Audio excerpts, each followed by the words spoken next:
Okay, good evening. It is 6 p.m. Let's start our July 21st, 2025 regular City Council meeting.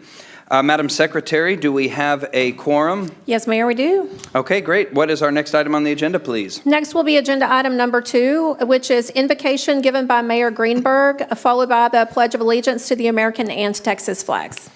Okay, great. Dear Lord, we come to you tonight first to thank you for the blessings that we have, the blessings to be alive today, the beautiful day you've given us. It's another day that we have to honor you in each and everything we do.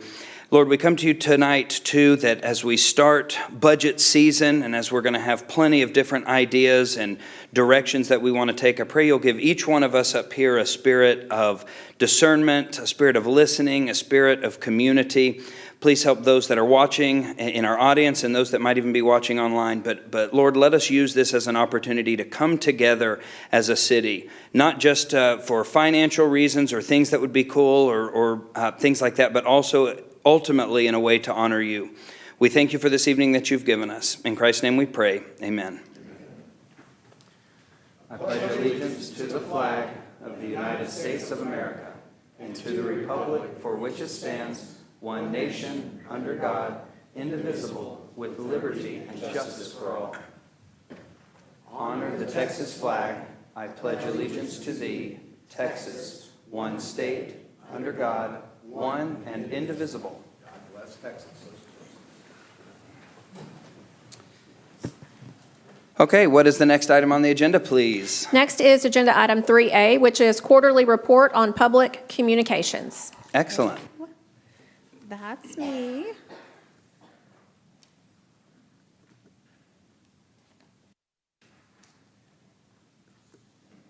Okay. Good evening, Mayor and Council. Shelby Stouffer, I'm the Public Engagement Coordinator. Thank you for your time this evening, and I'm just going to run through kind of what we've done the last quarter, what's been going on, and then just what we're looking ahead to be doing over the next quarter as well in terms of public engagement and communication. How do we tell our story? We talk about that frequently. We do that through our website, social media, resident apps, newsletters, podium text services, and you see a blank dot there because that just shows that there's open opportunity for more ways to connect and engage with our residents. Very quickly, looking at the last quarter on our website, we have had about a 40% increase of visitation to our website this last quarter, with 41% of those visitors being new users.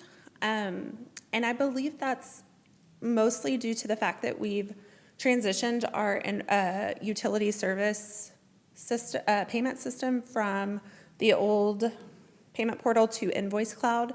We have been pushing out a lot of communication the last couple of months, both through eBlast and through social media and our website, just kind of pushing people there.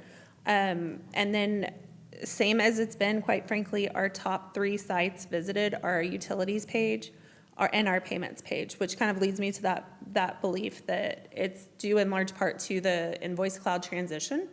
One thing to note is that our average session time on our website has decreased slightly. Not really sure what that means, other than maybe people are finding the information they're looking for a little quicker. They're not navigating quite as long.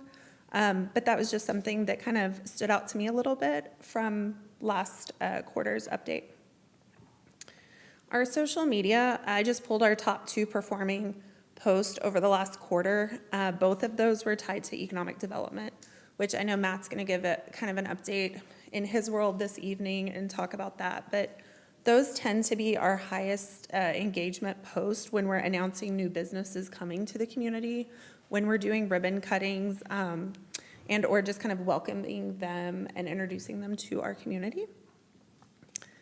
For DPS, their top performing post was the arrest they made a while back. It just, for them, congratulations, it really went well in terms of social.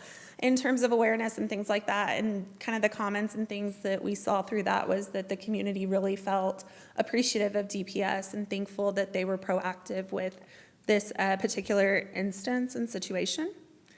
One other thing to note, we've slowly launched a DPS Instagram And we've started seeing some traction and growth with that over the last quarter, and just leveraging that as an additional platform for communications for them.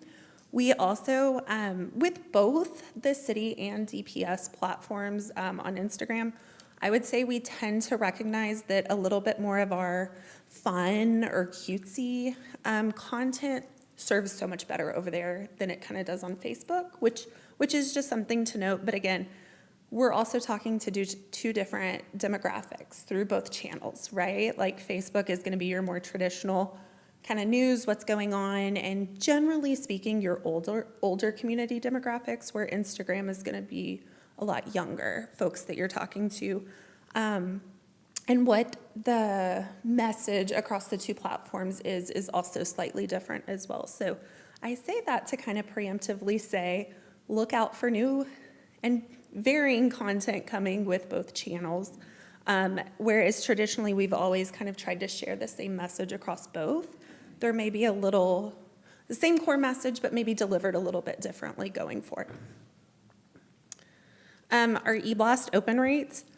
So across our last 6 or so eBlasts, our average rate is 71%, which is huge.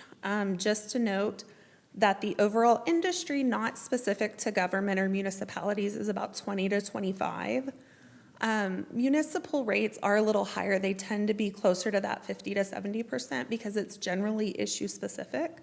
But we're still above average, I feel like, across our platform, which is fabulous.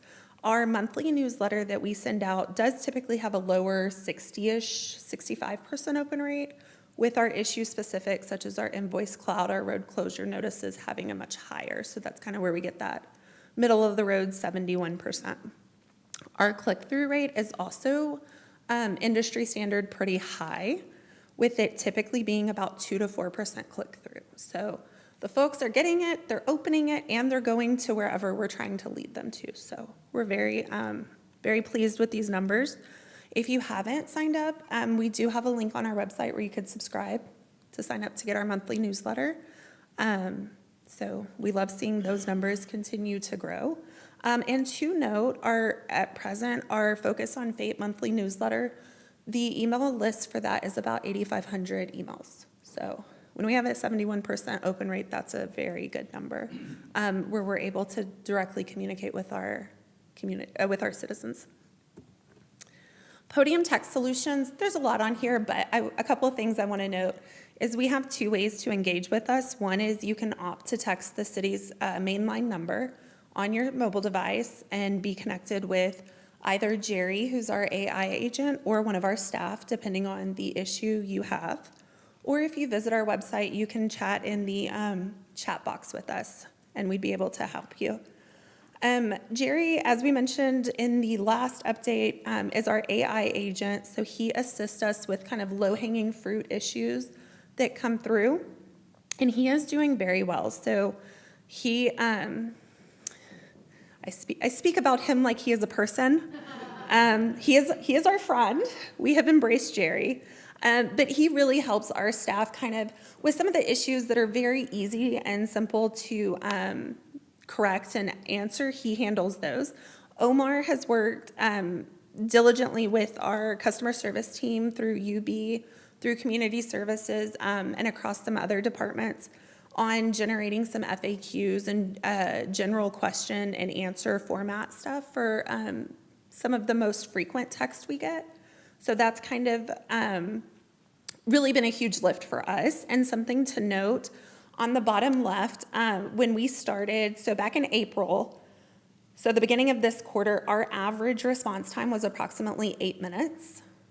You can see that red line has decreased to about 3 minutes, with this month specifically being a 1-minute response. So whether that's staff, whether that's Jerry, whatever it is, just know that we are getting our customers answered much quicker.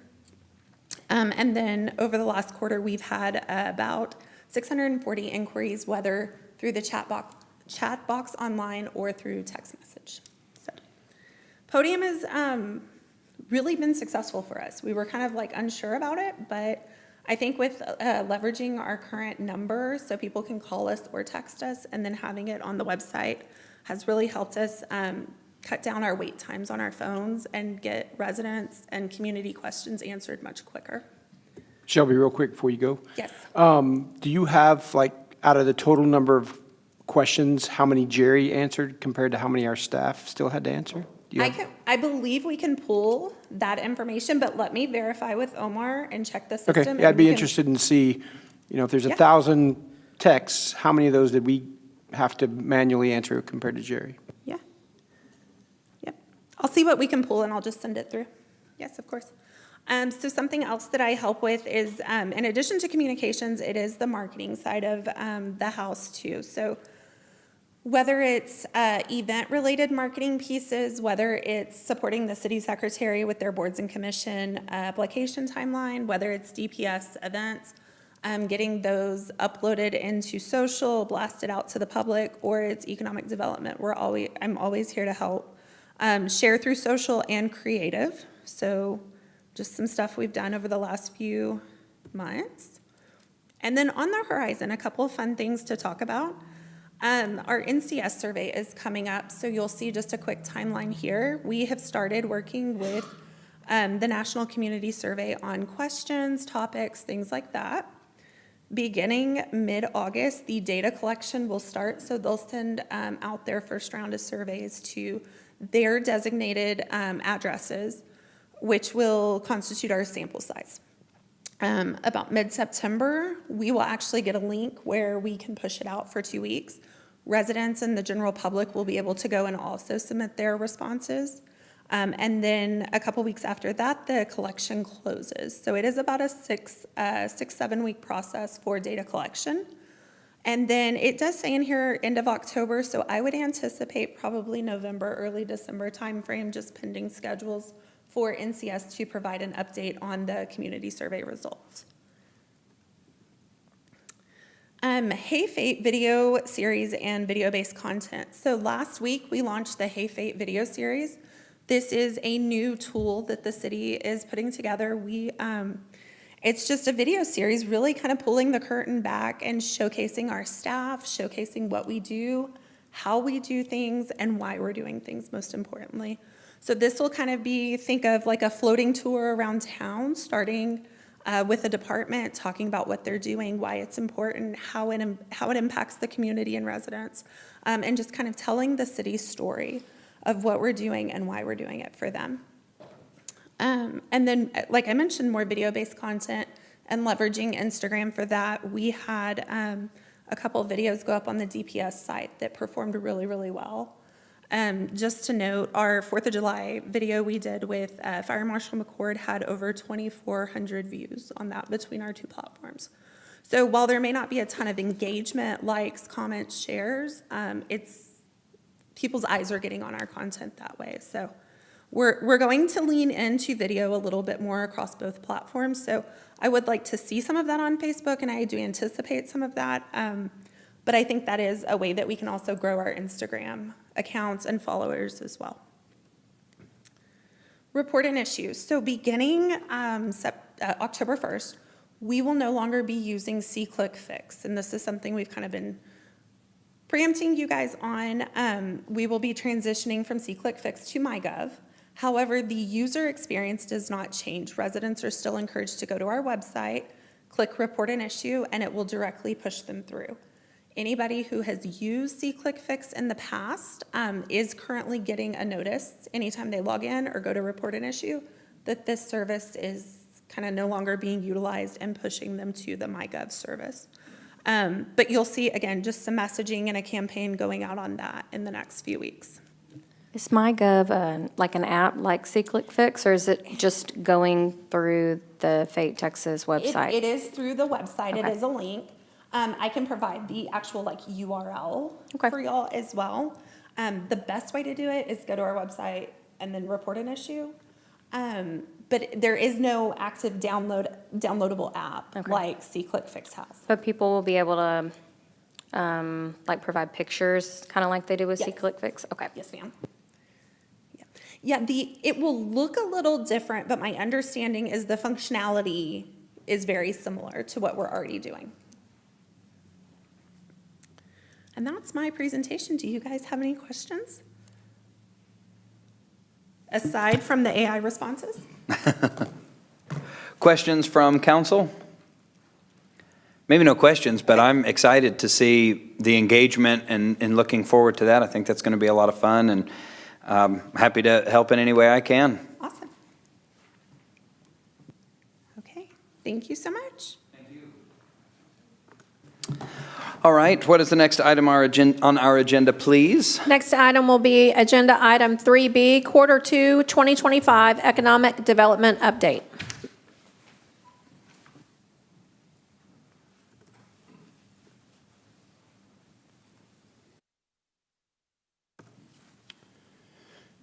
Evening, Mr. Mayor, Council. I'm Matt Wavering. I'm the Director of Economic Development here for the City of Fate. For those of you who have seen this presentation before, you saw quarter 1.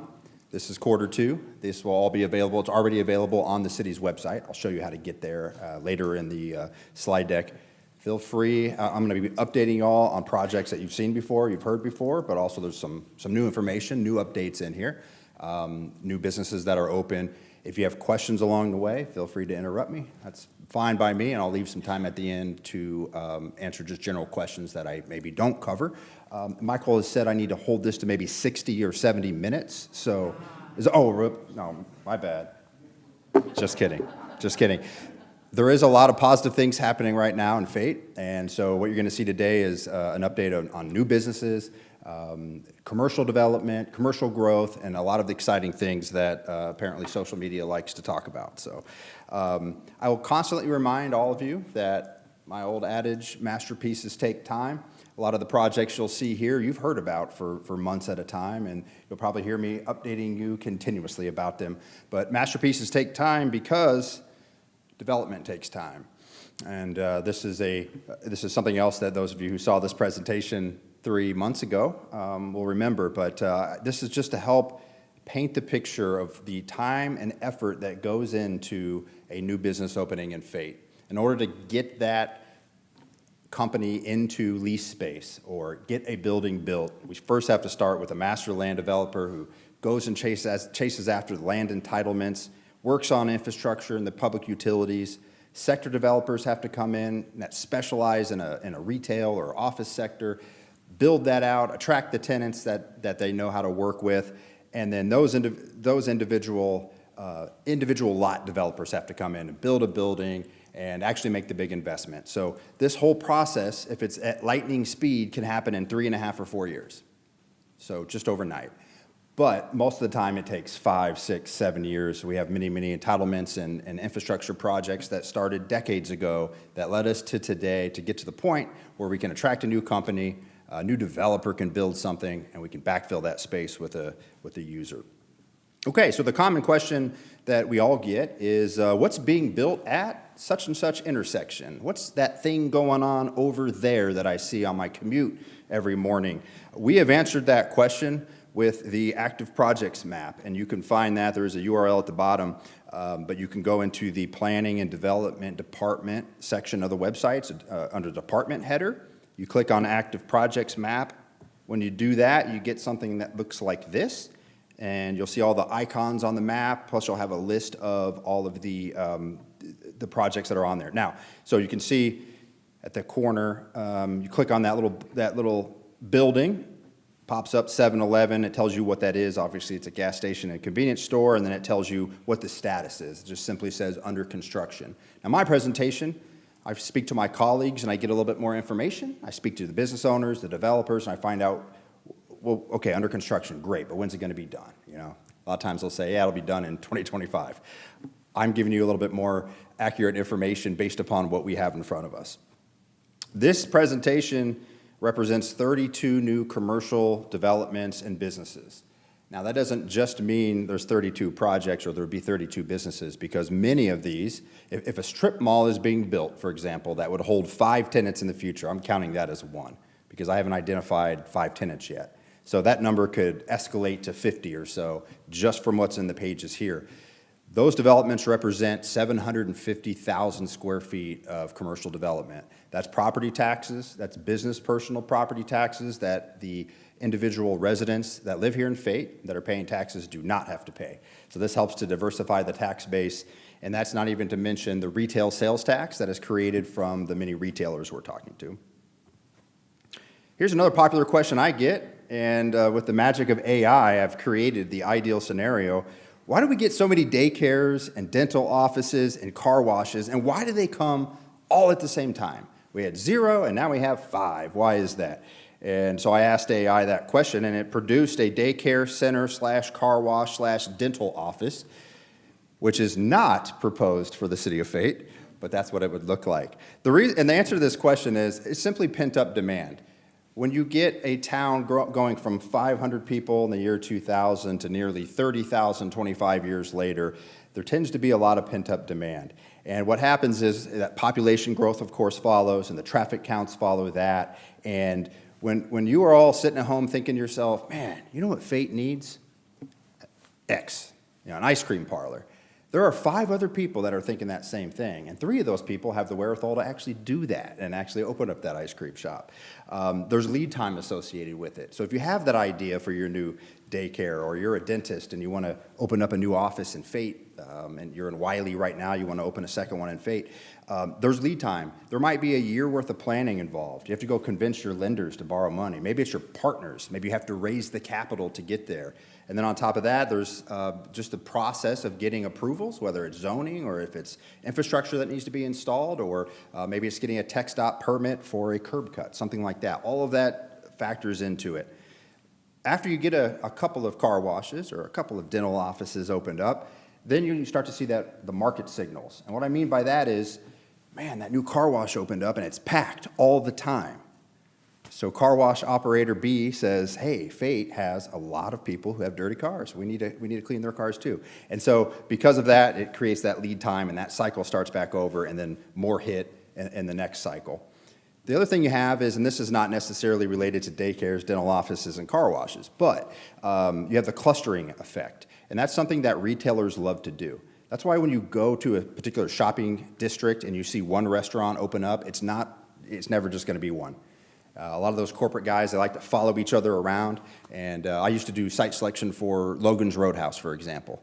And Logan's Roadhouse was founded by the disgruntled CFO of Texas Roadhouse. That's why they have the peanuts on the floor and everything. Same situation. And every single job was, tell me where Texas Roadhouse is, and I want to get in a better spot than they are. And if not, I want to be right next door or right across the street from them. So that's the clustering effect. And the concept behind that is, if you take your family out for dinner and you go to your favorite restaurant and you see there's a 45-minute wait, or you see there's a line wrapped around the building, or whatever it is, now you go, well, darn it, I was really looking forward to that meal. Hey, there's an option, there's an option, there's an option. So it's the same thing with retailers, that clustering effect. People like to go shopping, they hit multiple stores at the same time. That's why we get a lot of the same type of uses hitting all at the same time. That's just generally what happens in commercial real estate. So I will go through this presentation on a sector-by-sector basis. So retailers like to look at corridors, and so we're going to start with the State Highway 66 corridor. And I don't expect you to consume all of it on your page right here. Again, this is available for download, so you can study it a little bit more, and you can look at those anticipated completion dates and see what the actual status is. I go into a little bit more detail to show you that they're doing some site work or utility work, it's under construction, et cetera, et cetera. But I have some nice aerial images that I was able to get from our DPS team. This is, of course, the 7-Eleven and the shops at Wood Creek at the corner. This is the northwest corner of 66 and Ben Payne. So you can see the 7-Eleven there. We are anticipating completion in August, so we've got about a month to go before 7-Eleven can open up. Right to the north of that is Arca Montessori, so that's one of our first daycares. That's actually a Montessori school, so I won't just say daycare. To the west of 7-Eleven is the actual shops at Wood Creek, which is a nearly 20,000 square foot strip center, which will have multiple tenants in it. And then next to that is Beach Club Car Wash. So they're not next to each other, but they're getting close. And we take a look at this next slide, you'll notice this is the shops at Wood Creek. And this is a zoomed-in floor plan, so you can see there are some announced tenants, and we cannot have a car wash and a Montessori school if we don't also have a dental office. So we do have one of those that is signed on. I don't know the name or anything yet. There's a donut shop in there. There's a mailbox store, so that's like think about like UPS store and things like that. And then Action Behavior Centers is a specialized therapy center that has announced at that location. So from here, if we go a little bit further east to the next lighted intersection at Wood Creek Boulevard, you'll run into Wood Creek Plaza, which is in the corner by Avondale. And we have 2 buildings under construction right now. The first is another multi-tenant strip center, and you can see on your image there, another dentist. And then a nail salon. I didn't put that one into AI, but if you have to have donuts, you have to have nails, you have to have a dentist, it all follows right there. The positive is, though, you do see they do have an end cap available for drive-through, so potentially food use there. And then we do have the name now of the daycare. I've met the owners of this. They're local to Rockwall County, of Celebree School. That daycare is about 11,000 square feet. And of course, they'll be serving all the population centers that are right around Wood Creek and Avondale. Let's see if I have any dates for you here on anything. So the Wood Creek Plaza, you're looking at the first quarter of 2026, and same thing with the Celebree School. He told me spring of 2026. Okay, so on from the 66 corridor, I'll move on to the I-30 corridor, which has the most amount of available land, also has the most amount of action currently occurring. And I've got a number of slides, and I update this as I go, and now the number of opens is getting longer and longer.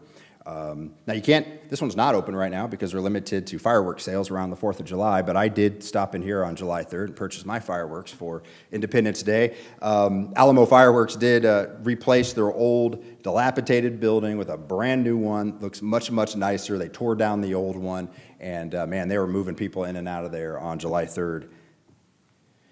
Infinity Marine, you can see on the right side of your screen there, it's at the end of Industrial Boulevard. They actually took both lots at the end. On the right, which would be the west side, on the west side of Industrial, the cul-de-sac at the end is their boat storage, and then on the east side is the headquarters of Infinity Marine, which is a boat maintenance and repair facility.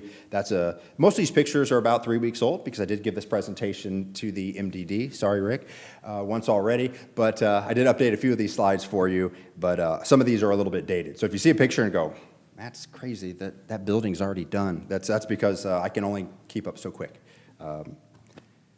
Stag's Car Wash is also open. We have a ribbon-cutting ceremony on Wednesday. You all are invited to attend that. That is in between AutoZone and Stag's Plaza. Right next to that, in the building on the right on your screen, is the Lube Center, so the oil change facility. That building is complete. The shell is complete, but they have not moved in yet. They don't have all their equipment moved in, so they're not operating. They're not doing oil changes quite yet, but we'd expect to see that in the next quarter or so.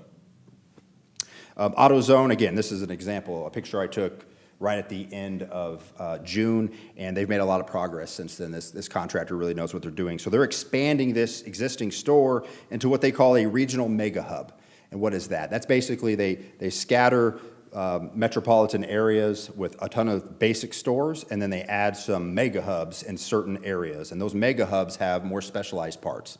So if you have a odd vehicle, maybe an imported vehicle that's more rare, or you've got an old 68 Camaro you need a part for, that's where those type of parts are stored in. And then if, let's say the Mesquite store needs a part, they can ship it down there, or they can send a customer out to Fate to grab the part here. So that thing's really moving along as well. And I have first quarter of 2026 is still what we're anticipating, but I wouldn't be surprised if they're done by the end of the year. Okay, so moving down to the south side of I-30, the southwest quadrant of I-30 Memorial. Chipotle is under construction. This aerial image was taken on June 30th. I drove by today. I mean, they have a roof on the thing, right? It's really flying. So the dirt work takes some time. Once they start going vertical, things really crank after that. So that is right next to Salad and Go. So those guys, again, I had anticipated first quarter, but that's something that could potentially be open by Christmas time. Move a little bit further, this angle changed on you here, but this is further down the frontage road, and you can see Whataburger. That one's hard to miss. They have all their signage up, and in fact, they're hiring right now, and they're shooting for the second week of August for their CO, and then as soon as they have that, they're off to the races to open up. So they will most likely be open in the month of August. Panda Express is right next door. That's one where, again, this picture's from June 30th. They were just starting to frame 3 sides, and that thing, they're already working on exterior of that building. So things are really moving along with that one. Again, anticipated first quarter, might be by December. Moving along, next to that is Scrubby's Car Wash. So that is actually one of the first ones that was announced after the Stag's Car Wash. This one's moving along pretty good, and we'd expect to have them open in first quarter. You can see I wrote here future junior anchor retail stores. So the Hunt Group came through and got a zoning change for junior anchors. Junior anchors are stores that are generally in the 810 to 30,000 square foot range. So they're not large enough to anchor an entire development, but you put 3 or 4 of them together and you get some bigger things. So those are things like, gyms and hardware stores and things of that nature. So nothing announced on that yet. I just wanted you all to see the proximity. Normally, these outlots would develop after your junior anchors. In this particular case, there was so much demand for outlots, they built first. The anchors will come behind that. And then you can see on the north there, right adjacent to the existing Fate Village Phase 1 is Fate Village Phase 2, which will mirror that development. So another 2 more buildings that look very, very similar to what you see there. Opens up a lot of opportunities. From what I've heard from the leasing agents, things are going extremely well there, so I would not be surprised if you saw construction start on that very, very soon. And then, of course, those shells would be completed around this time next year. We start to see some tenant activity after that. This is just another view from top down to give you a perspective. Whataburger, Panda Express, Scrubbies, and then next to that we have Breaks Plus, which is going through their planning process. So that's probably not going to be finished until the second half of 2026, so maybe July, August of next year. Next to that, there is another roughly 1 acre outlot remaining that has not been sold yet, and then next to that is Chicken Express. So all of those will be coming down the pipeline. Chicken Express that I expect to be the second half of 2026 as well. You should all be familiar with Lafayette Crossing and Project Cactus, of course. We just announced this project 3 months ago, and I just want to point out to you, I don't have any announcements for you to make tonight, so if you're counting on that, I'm sorry, but it is coming down the pipeline. Things are progressing rapidly. We have had a lot of I've had a lot of contact from brokers who this has really put Fate on the map. So they hear about this project, they're interested in this project, and if they're representing a tenant that needs to have space now, I'm putting them in touch with other opportunities so they can potentially get something done faster. So because of this project, it's actually helping to drive demand on other spaces throughout the city of Fate. But for those of you who have forgotten, 400,000 square feet of retail total, includes a Fortune 100 grocery store, a supermarket grocery store, as well as a Fortune 100 department store. With all of that, you'll have a dozen outlots and a bunch of other shop space involved in that as well, and of course, all of the infrastructure that's associated with that project. All right, moving on to the Memorial Parkway corridor. So this is 551 south of I-30. And I have a nice aerial image right here that shows you Lightbridge Academy. You've probably been driving by that and see that essentially across the street from Fresh. They're expecting to be open in November. In fact, some of their crew members are leasing space at the hub right now because they are using that for office space, and they're using general administration, but also they're using for interviews and for hiring purposes there. Next to that is a strip mall that has another dentist that's been announced. Once again, when it rains, it pours. But one that's a little bit more exciting is Jimmy John's on the end cap, which will have a drive-through lane. So for a guy born in Champaign, Illinois, home of Jimmy John's corporate headquarters, I'm very excited to see a little taste of home here in Fate. And then next to that, O'Reilly Auto Parts is going through the planning process to build a freestanding auto parts store. So maybe I should add auto parts to my list and to my AI. O'Reilly's will probably be done in about a year. That strip mall, again, this picture has the foundation, but things have really picked up, and they've started to go vertical on that building. So I'd expect to see that retail center done in the first quarter of 2026. We'll update that as we get a little bit closer. Okay, so moving on to downtown, this is the other area that has a excessive amount of growth involved in it, just like I-30 does. And I've got a couple of updates here that y'all should be excited about. Quick map here to help position you. I throw out names of buildings as if you all recite those on a daily basis. I do, you may not, but it helps you to place where the Park building is, and Fate Place, and where is Sauce and Vine, and where is Fate Station Park. This will help orientate you a little bit. So Sauce and Vine, this is a combination of three-week-old pictures and some pictures from last Friday. So some of them are very, very new, including the pictures of their signage that just went up last week. The landscaping's looking really, really nice. It's coming together. Got a picture there of their interior courtyard that has their entertainment stage. And here's some interior pictures. Again, these are about 3 weeks old, so things have really progressed from this point in time, but I wanted to leave some of the excitement for Jeff to announce. Now, right before I came up here to make this presentation, Jeff texted me and said that Sauce and Vine will be opening the week of August 25th. Now, from our standpoint, we're looking at building construction and certificates of occupancy. They're on a punch list right now. They have about a week or two left of punch list items. They have to get through their health inspection, of course. So the building itself should really be done in the next week or two, but he gave me a August 25th to actually open the business to serve pasta, pizza, and steak. He also said that they will post about some hiring opportunities, start hiring next week. So they've hired some high-level people. Obviously, they have a chef in place who's a partner in the project, and front of house, back of house. But they're going to be posting about new positions, and I think they expect to hire upwards of 70 for this restaurant. So anyway, very excited about that. And this next presentation, I'll have pictures of the ribbon cutting because it'll be open by then. Okay, so Fate Place that I mentioned, this is not breaking news. I announced this last quarter, but Wings Over Fate has announced in about 4,500 square feet of the first floor of Fate Place. There's a little patio with that as well, and he was waiting to get his Forney location open, which opened about 2 weeks ago, so now he's focused on the build-out here. Plans will come in, they'll start work. I'd expect this restaurant to probably be open by the end of the year. This guy knows what he's doing, and he'll build very, very quickly. Also have a brand new picture of the exterior of the building, so you can see the signage for Trinity Valley Oral Surgery. They are open today, and so they're brand new and open, and we have a ribbon-cutting ceremony scheduled for that one. I'll communicate that to y'all if I haven't already done that. But they have about half of that floor up there. There's about 3,500 square feet remaining of office space on the south side of that building, and just about 2,900 square feet of retail available also on the first floor.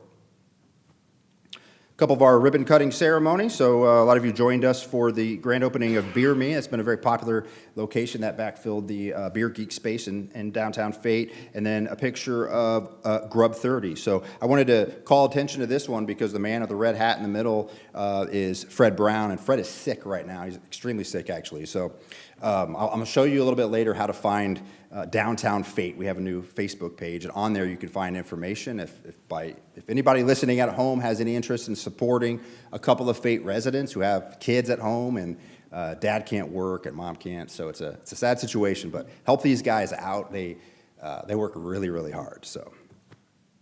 All right, quick update on the hub at Fate Station. So I may have buried this lead a little bit, but we did successfully fully lease out all 21 private offices. We achieved that just right after the turn of the calendar into July. So we have all 21 of those spoken for.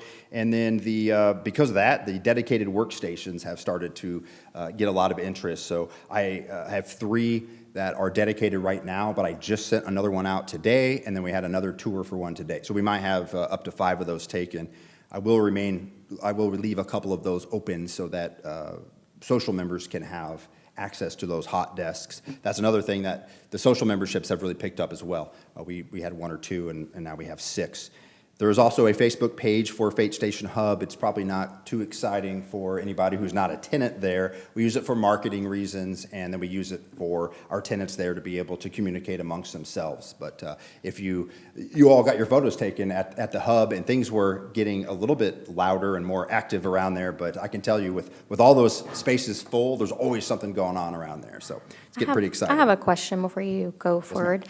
Can you explain what the social membership is? So if somebody wanted to join, what that means, what they Yeah. get from that if they decide to do it. Thank you for asking. So the other thing I'll mention is FateStationHub.com. They can go take a look at that, and they can get a breakdown of all the services and the different offerings that we have. But the social membership is essentially just it's a membership that gets you a code, so you'll just punch the code in to get into the door. It has some limitations, so it is not 24/7. You cannot get mail. You don't get a mailbox for it. You don't get a dedicated desk, but what you do is get access to the space. Of course, Wi-Fi is included, coffee and water and restrooms, meeting spaces, all of that. But if you were a member, Cody, you could come punch your code in on a Tuesday afternoon, throw your laptop down, start working. You could also reserve a conference room. So if you wanted to have clients over and you wanted to have a larger meeting, if you wanted to meet in a quiet space, you'd have access to do that.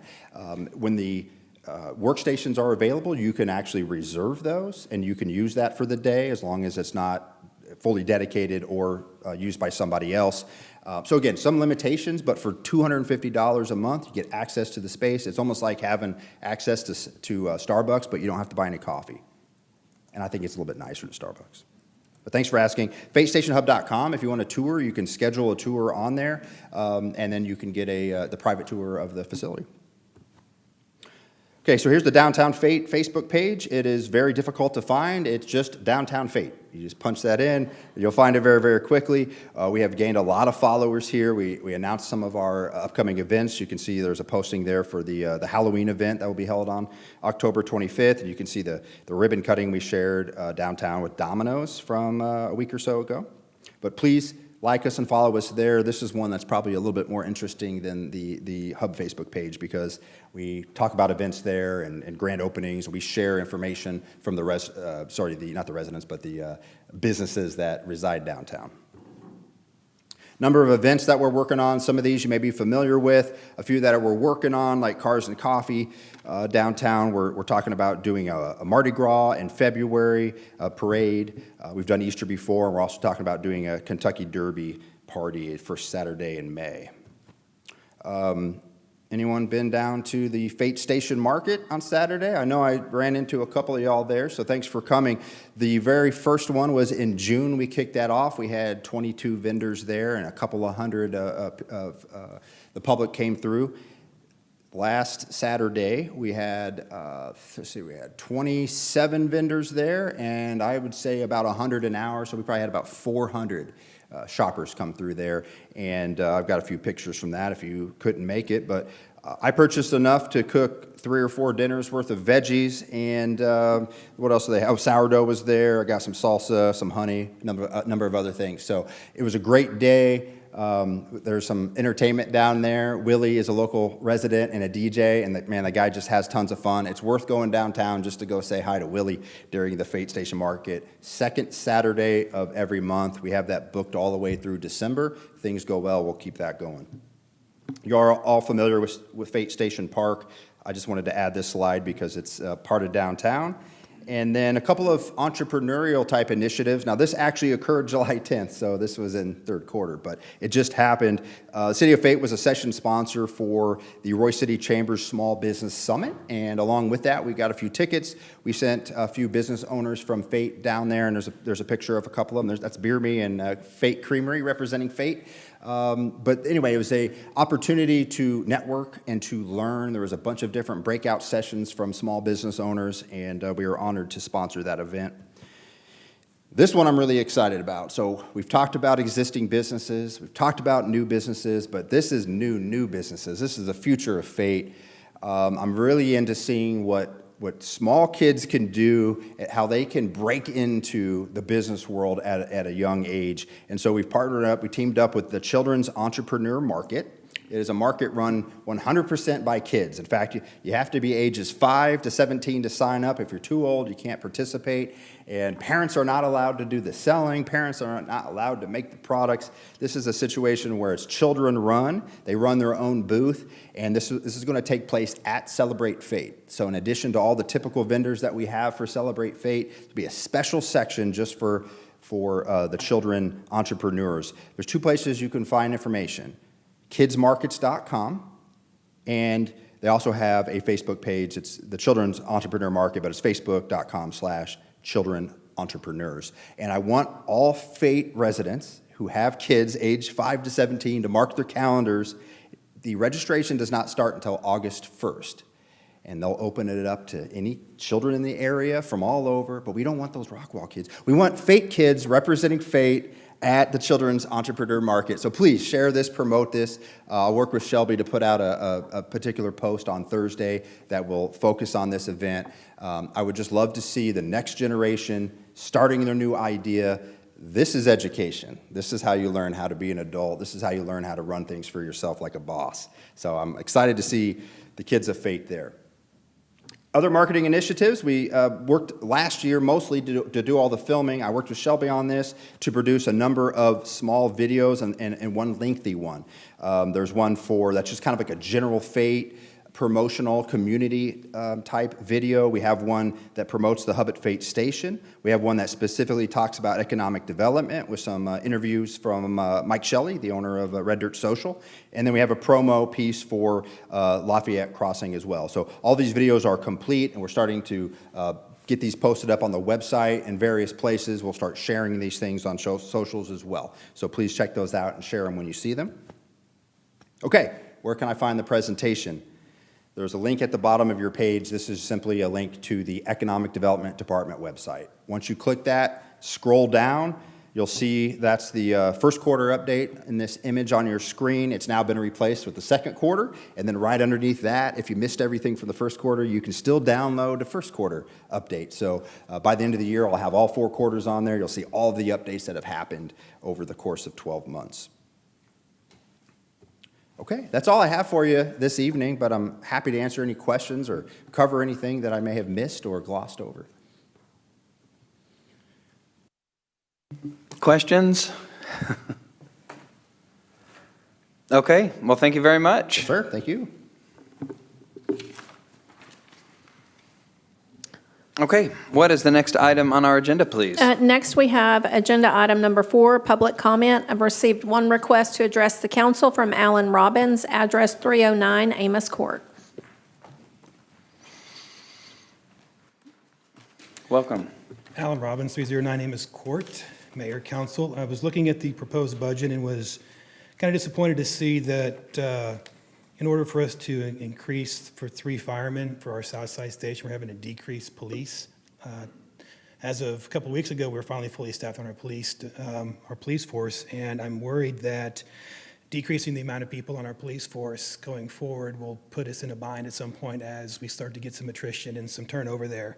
I'd like to see us try and figure out a way to not decrease the police force while maintaining and increasing fire protection for our south side. $3.6 billion total valuation as an estimate right now, and $5.3 million in sales tax, which is phenomenal. Applauds to this council and past councils, even Mayor McGessie for signing off on the tax bonds for the downtown area. We've really seen an increase in sales tax from $16,000 when I first started to $5.3 million, and I encourage the council to continue investing in economic development. Lastly, impact projects. I still would like to see Black Oak and CB Davison added to the impact fee reimbursement list for as we get the Project Cactus in Lafayette starts to come on board. We're going to be needing some auxiliary ways to get around our downtown area and support those people that live on those streets. So, thank you. Thank you. Next item on our agenda, please. Next will be agenda item 5, consent agenda. Okay, any comments? Mr. Manival, did you have a? I wanted to remove and consider separately item. Yes, thank you. I could hear myself. Okay, I wanted to remove and consider separately consent agenda item D. Okay. Any other thoughts from council on other? Okay. So we'll remove 5D, vote the rest of the consent agenda, and then come back to 5D. That's okay, correct. So do I have a motion to advance the consent agenda minus item D. I make a motion, we advance the consent agenda minus item D for approval. Second.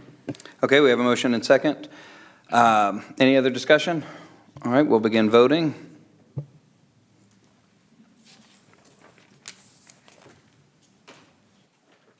Okay, motion passes 7-0. Thank you. Okay, so now we'll discuss the former item on the consent agenda, 5D. Yes, 5D, which is consider approval of ordinance number O 2025-023, repealing and replacing Chapter 30, Article 4, Design Criteria and Construction Standards for Construction of Infrastructure within the City of Fayette. Okay, Mr. Manival? Okay. That item seems to have a lot to do with streets and particularly street widths. And that's something that came up a couple of times, when I was recently talking to lots of citizens. And it's something I noticed in a neighborhood across from Wood Creek that I drive through frequently, Avondale, that's just very narrow. I just want to make sure that's been looked at and that our Department of Public Safety has an okay on that. Sure, absolutely. So of course, those are specifically the engineering design standards for road construction, water line materials, depth, installation procedures, sewer, anything underground, right? So yes, we did have some concerns about our road width. Previously, for a single residential use, it was 26 feet. We have bumped that to 28 feet based on those same concerns that you mentioned.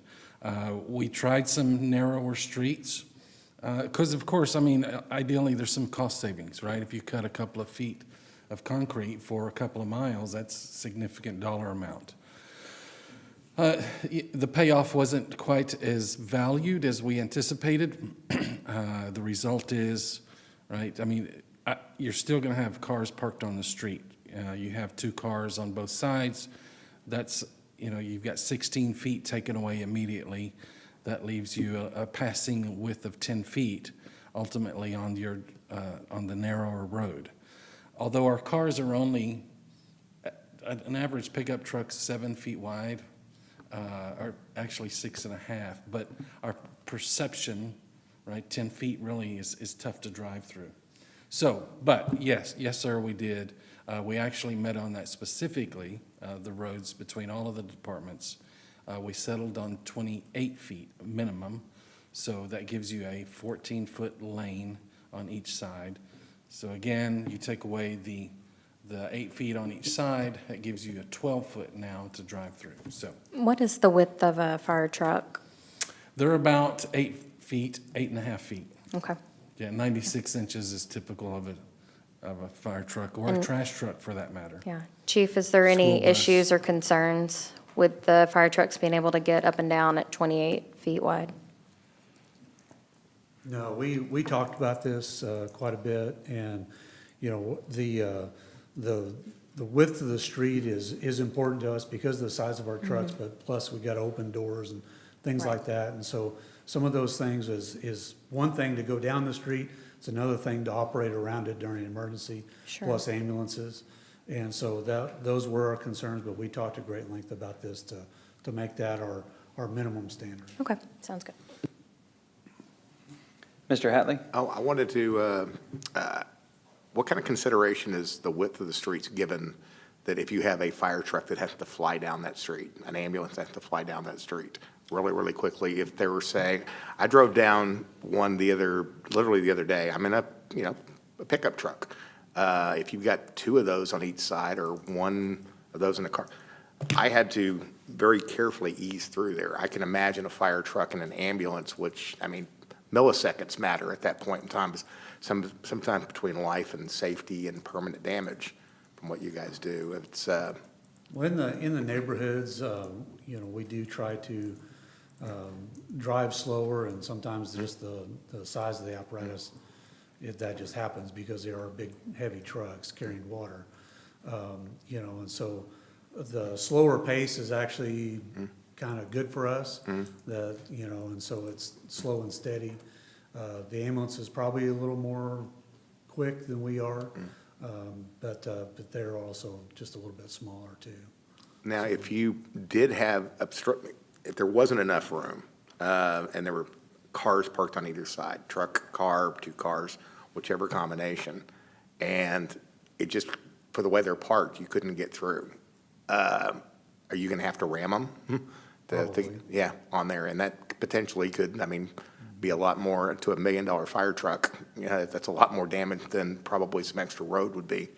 But plus the fact you're talking about putting, emergency workers' safety in, it could, somebody can get hurt doing that as well. So I would definitely be for if getting more of the DPS's input on if they needed even wider to make it safe. I'd rather be much safer on the front end than sorry later on. That's my opinion. I've been on this topic for about 1.5 years now. And it started in Edgewater when I actually measured the roads, and my wife and I couldn't get through. We had to wait until somebody, and we ended up having to go, don't give me a ticket for this, but I had to go back down a residential street to get around it, so. And I think the best part of this statement is that's the minimum standard. When we design the neighborhoods and when they come to you and come to, to our planning department, things like that, to put that in consideration also, because there's more things than us. There's trash utility and all those kind of things involved as well. And so it's more than just us. Yeah, I mean, a minimum standard sometimes is just not good enough. It's just a minimum. I mean, you can do it, you can always do better. Sure, I would reiterate that as well, that of course that is a minimum. There's always going to be extenuating circumstances based on the impact of that specific development that may alter our opinion on those road widths or the travel paths as they may be. So that's part of it. I mean, we set the minimum, but then of course, that could change. So. But I'd just like the DPS to be as involved and to know that they're kind of okay with those standards. I feel a lot better when people have to drive those roads in emergency situations. I mean, mine wasn't an emergency, but theirs will be. And I've had them come down my street, and I pray the chief's group every time. They saved my wife's life a few years back. So. Okay, thank you, Ms. Chen. Yeah. So it was 26 and we widened it to 28. Yes, Do we ma'am. know if, yeah? Minimum, right. So with what he was saying, Edgewater, do we know if they are 26 foot wide? Those And are we're 26. Okay, so we are addressing those issues going forward. Yeah. We did yeah. make some adjustments. Right. I mean, even something we tried to amend in Avondale Phase 2 was, even though they did the minimum streets of the 13-foot lanes or the 26 feet, we incorporated the lay-down curbs. That gives you a little, Right. there again too, even though you have that width when you park, not everybody parks against the curb. So there's about 18 inches that's dead. So again, that lay-down curb kind of opens your vision path up. So, Sure. yeah, again, I mean, it's something that we're very serious about. I mean, that we've listened to, the residents and Yeah. also the function of it, right? Yeah. So, Well, thank y'all for being flexible and listening to the public, because that's important. It's something we've all heard about, so. sure, and I feel it's important to say too, now that's a residential neighborhood Sure. street. So as they go, the higher impact, there's different widths to accommodate each type of road. Does that make sense? You have a Yes. collector, like CD Boren, Right. different things. So, Right. again, Okay, yeah. thank you. Real quick, percentage-wise, how many of our developments would you say have the 26 feet? Three. It's Edgewater. Montera, and Avondale. Offhand, do you know what Chamberlain is? I'm sorry? You know what Chamberlain Crossings is offhand? I don't, I think they're probably I would say that the 26 was there when they were built. Yeah. I couldn't. Yeah, I think they Wood are. Creek's, a lot of theirs are 30. Yeah, Steve, isn't Montera 28? We did, Montera was 28, yeah. So, Okay, any other discussion or questions? Okay, thank you, gentlemen. and kind of in closing too, so this is just a typical thing, just like with our comprehensive plan, our building codes, everything, we try to update every 5 years to make sure we're staying current with our needs and, of course, the current technologies of the industry. I do have one more question, I'm so sorry. What is the difference, like if we, like when y'all bumped it up from 26 to 28, what was the cost difference? So that we can, because you have to weigh everything, right? We don't want to go broke having Yeah. 35-foot Sure, roads, sure. right? So, I don't have an exact number, but Okay. I would say probably per foot, we're about, probably, I think it was at $25, 20-something dollars per foot. So every linear foot, you're adding $25. gotcha, okay. Okay, do I have a motion on this agenda item? Make a motion, we approve item 5D as presented. Second? Okay, any other discussion? All right, we can begin voting, please. Okay, motion passes 7-0, thank you. What is the next item on our agenda, please? The next item will be Agenda Item 6A1, which is discuss, consider, and take any necessary action regarding the proposed fiscal year 2025-2026 annual operating and CIP budget presented to the council. Okay, here we go, Mr. Kovacs. Yes, sir, thank you.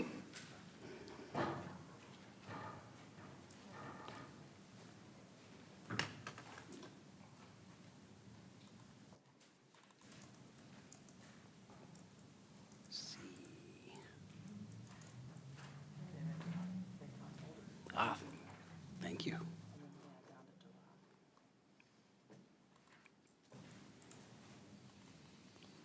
Thank you, Jennifer. All right. All right, this is the proposed budget presentation. It will, we'll seek to go quick, but we do want to be able to slow down and take questions, and we can go back if you'd like me to go through everything, and then we can come back to different pieces, however you'd like to go.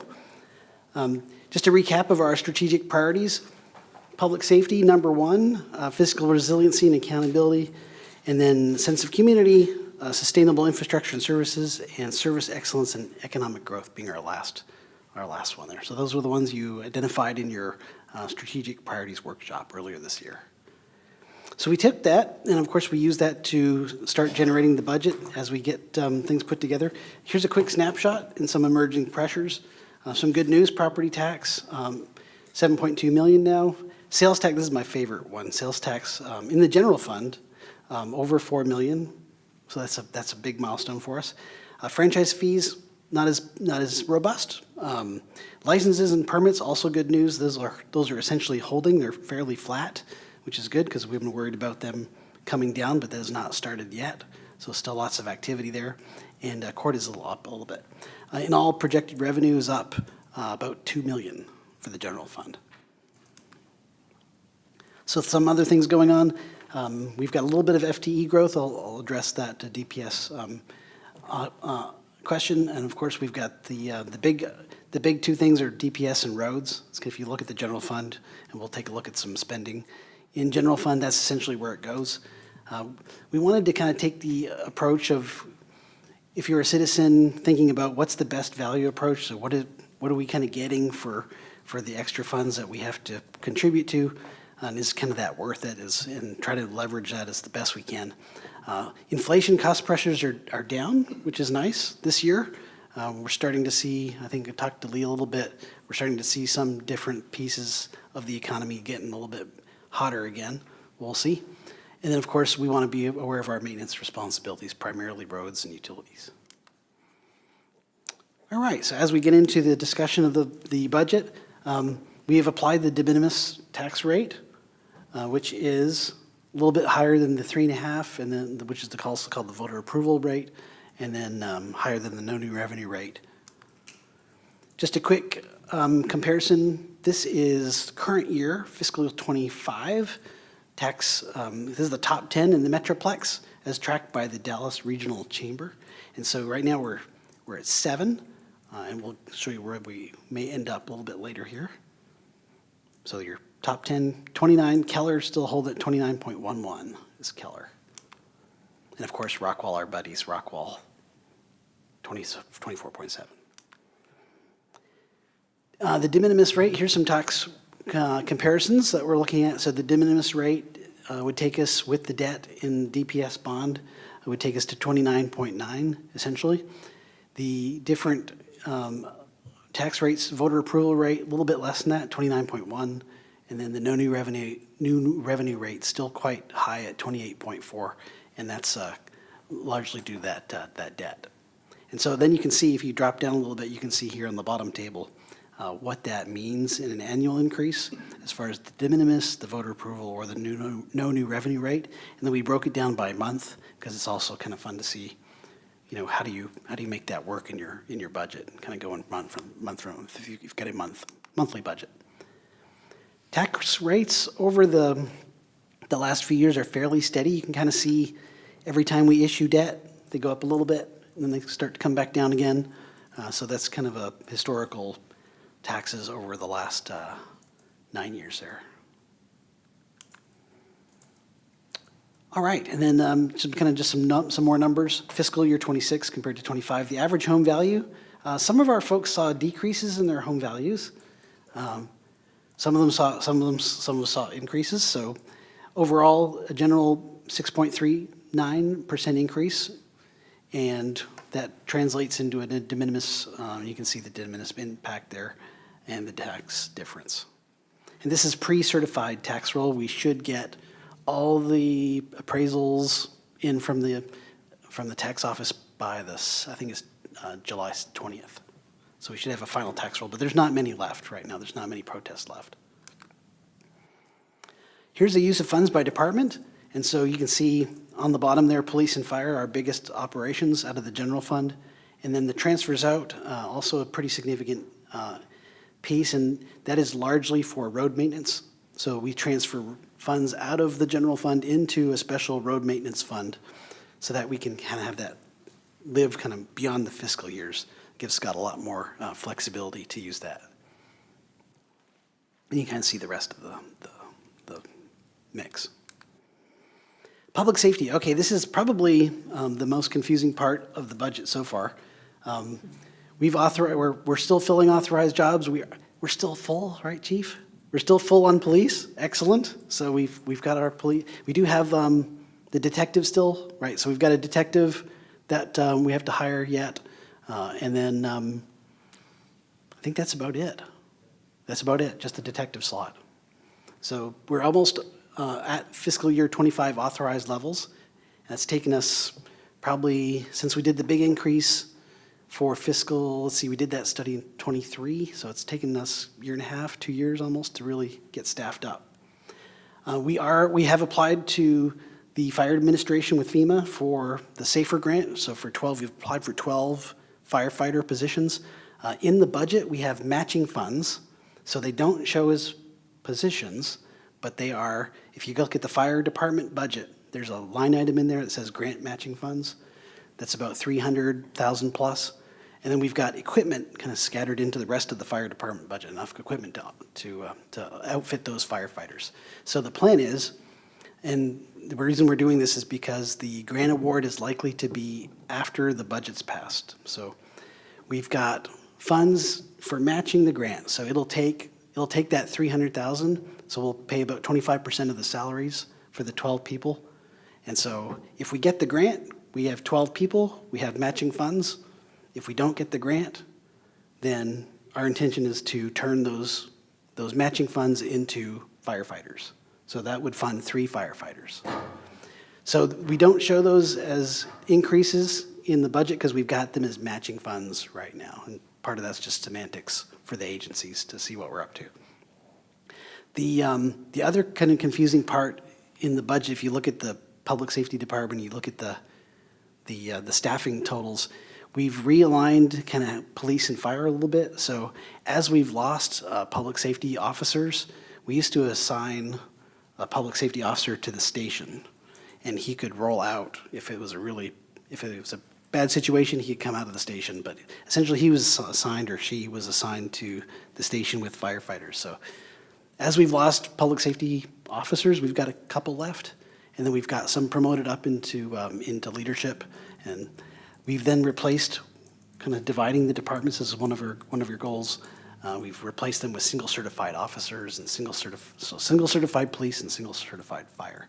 And so what we're doing is we're kind of more accurately reflecting the actual job duties. So nothing really, from an operational standpoint, nothing then is changed in DPS from kind of what we're doing. We've just kind of been kind of slowly evolving into a more single certified unit. And we're trying to represent in the budget kind of the most accurate picture of kind of where we are with staffing.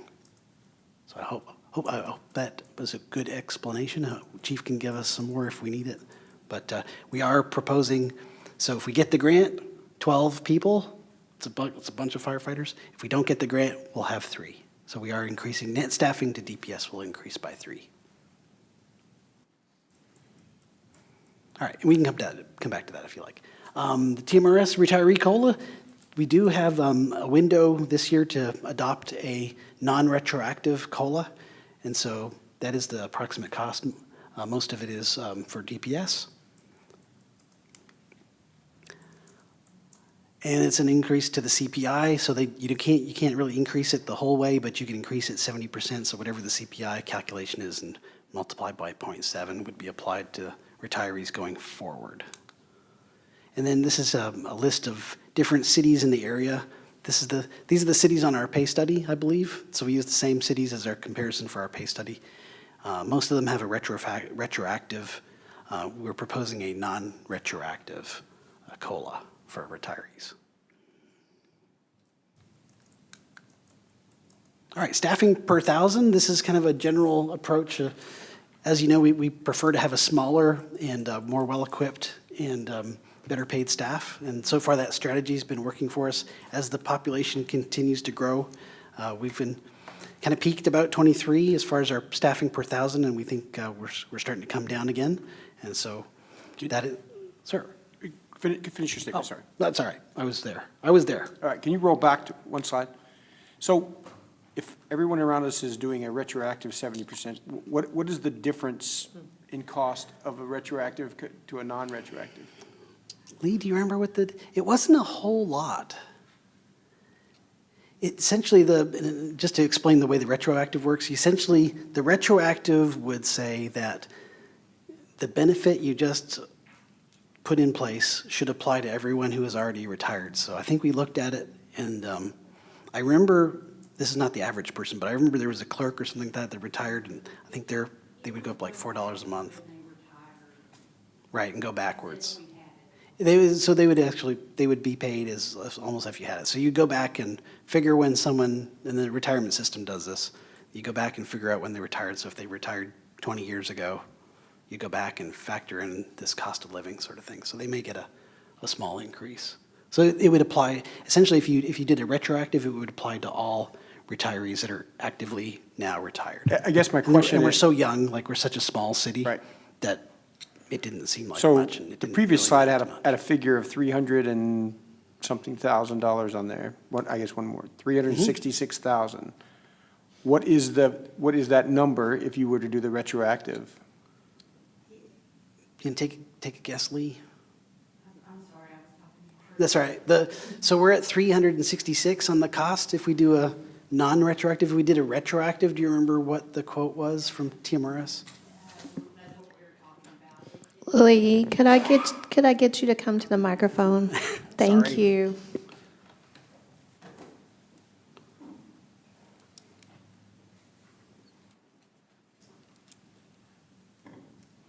It would take us to just over 400,000. Okay. It'd be about 50,000 extra, we think. Okay. Yeah. Now go back one more slide, Michael, and look at this one again. Oh, sorry, nope. Nope, the other one. It's all right. There, This one? stop. Yep. Okay. All right, thanks. All right, employees per 1,000, we talked about that. Compensation, we have a little bit of information here on the compensation study. We can get into this if you'd like. We have 2 pay plans, general, which is a range plan, and then a DPS, which is a step plan, kind of a quasi-military type plan. We had a compensation study, a full one in 21. We did a special one in 23 for DPS. For civilians, we use 50% market. For DPS, we improved that to 90%. And this current pay study, one of the proposals take it to 70 for the civilians. And so we've got some examples here. This is the 50%. I can get Lee to come up here and go through this if you like. Then we've got another one for 70%. It's basically twice as much of a cost. So you're looking at 34 versus 72 on the general government side, plus benefits. So probably between 50, one is 50,000, the other one's 100.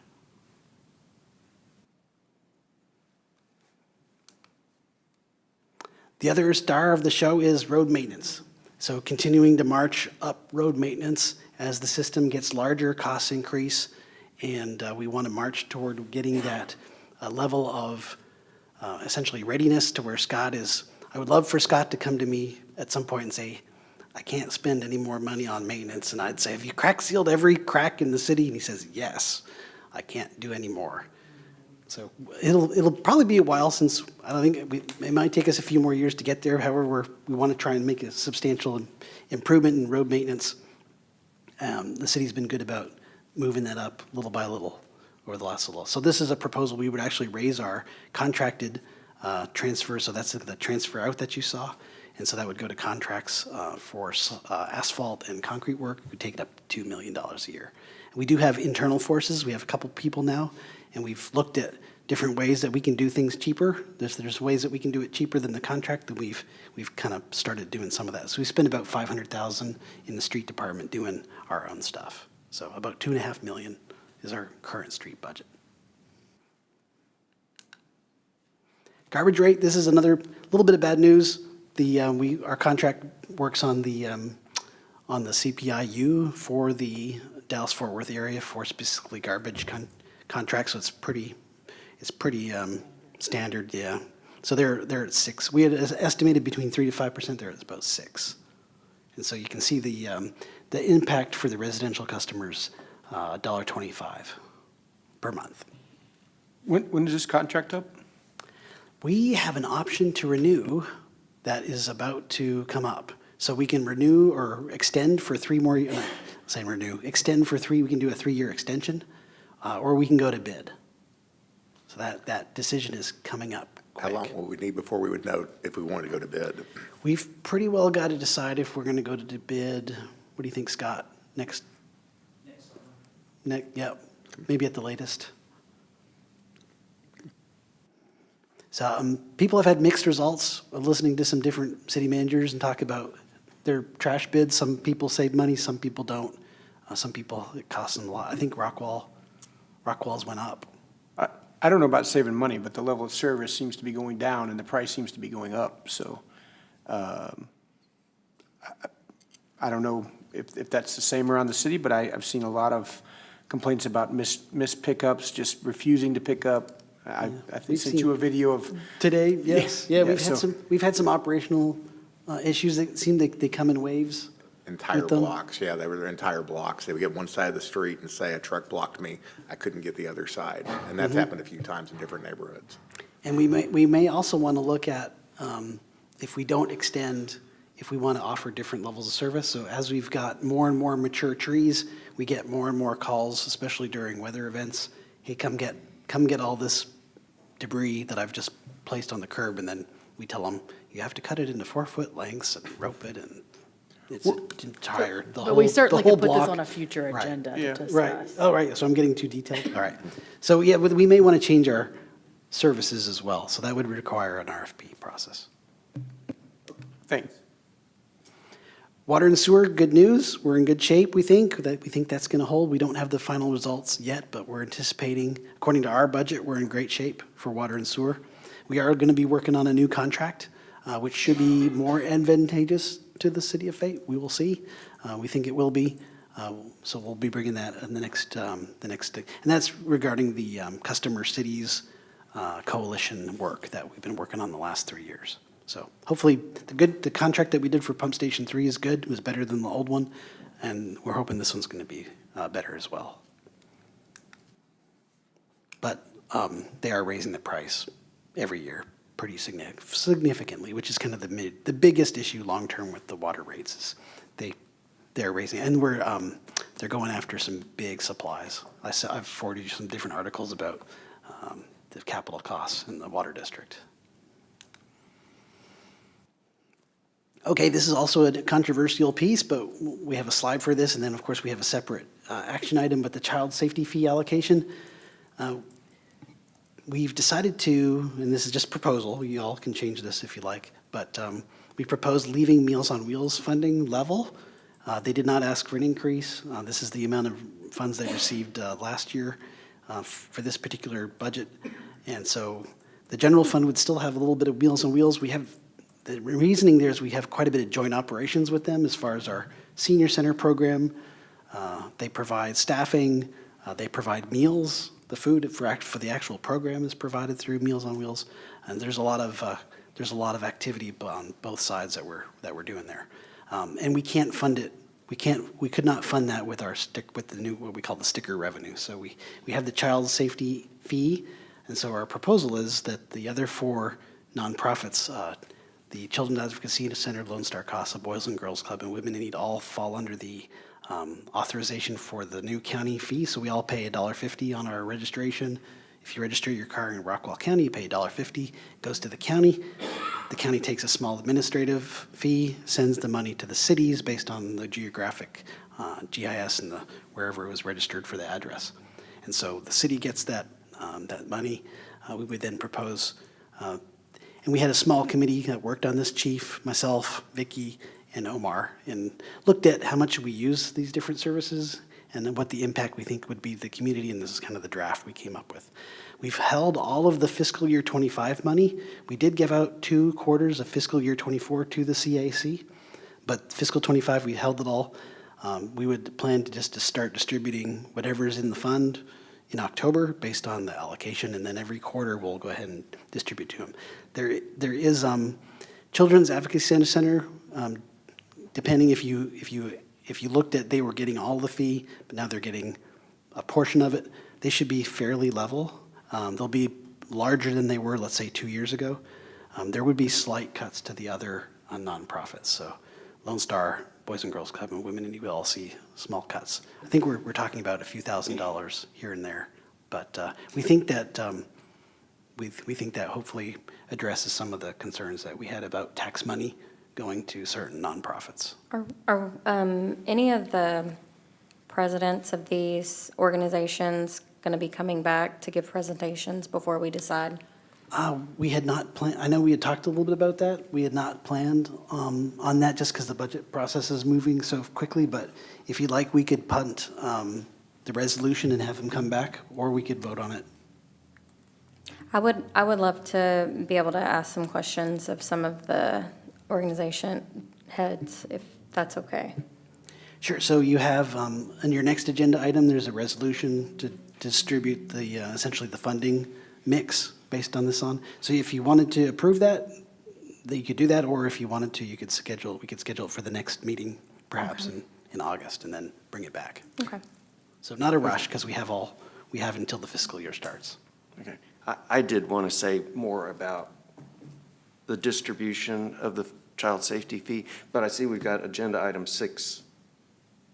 6A3, so I can save that till we get to that item. Okay, good, thanks.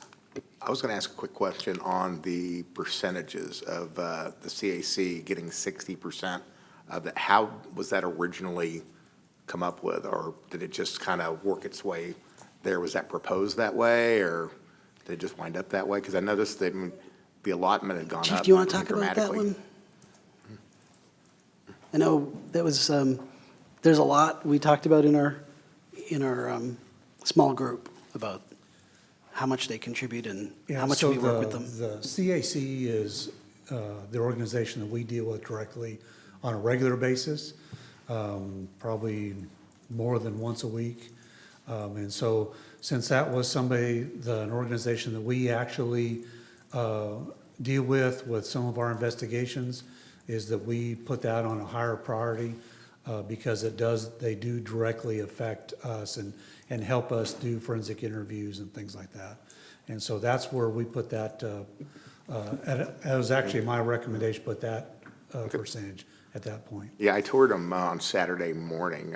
It's an incredible organization, and they went over it in great detail as to what it did. We went through each room, went through the recording process, when law enforcement gets involved, when the recordings are transferred to law enforcement. It's a very impressive group. It really was. So I was very impressed and told them I'd like to get involved personally and get some fundraisers going on locally to help get some private funds to them, see what we can do on that, so.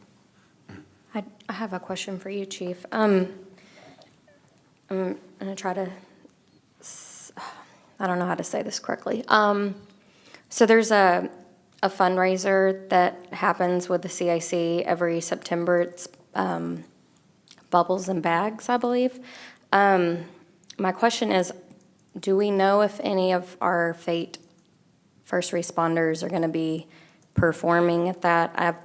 I have some issues with the performance. I've spoken to you and the CAC about this when I toured several months ago. So For clarification, just to make sure, I just want to make sure we're doing everything by the book. Is that something that we're not trying to silence any discussion, but is that something that fits into this agenda item that's specifically with our budget? Probably not. And so maybe the chief can talk to you offline about that. Okay.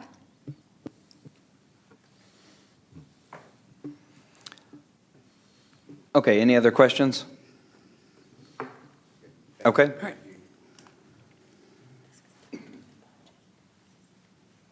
MDD sales tax bond. So this is not, you'll notice that there's not a capital project. When we get into the capital projects, there's not a park, Fate Station Park capital project. However, it's been being discussed by the MDD, and of course, we've discussed it here too, like I think just the last month, potentially about a sales tax bond used to finish the park. This would complete the park down there. This would be potentially not necessarily all the for all debt. It could be a combination of cash in the various park fees that we have. We also have potentially use of general fund surplus. There's some different places that we could look to find kind of a cobble together some funding and knock down the amount of the debt. So, and of course, we can also play with the term. The shorter the term of the debt, the quicker we can retire it, the smaller the interest rate we have, the bigger the payment, et cetera. So this is not necessarily in the budget, but it would affect the budget. It's going to affect the work plan. And then if the bond, once the bond is sold, then we would need a budget amendment. So you would see the budget amendment coming for this. And of course, you all are part of that process. There's a lot of approvals to go through to do all that. And of course, MDD has to do it first. So. All right, more capital planning. The big CIP projects, the DPS police station is a big one, estimated at $15.7 million. Design is underway. Miss May Drive, finishing that project, building it out, $4.5 million. That's got a variety of sources, both from the county and from the school district.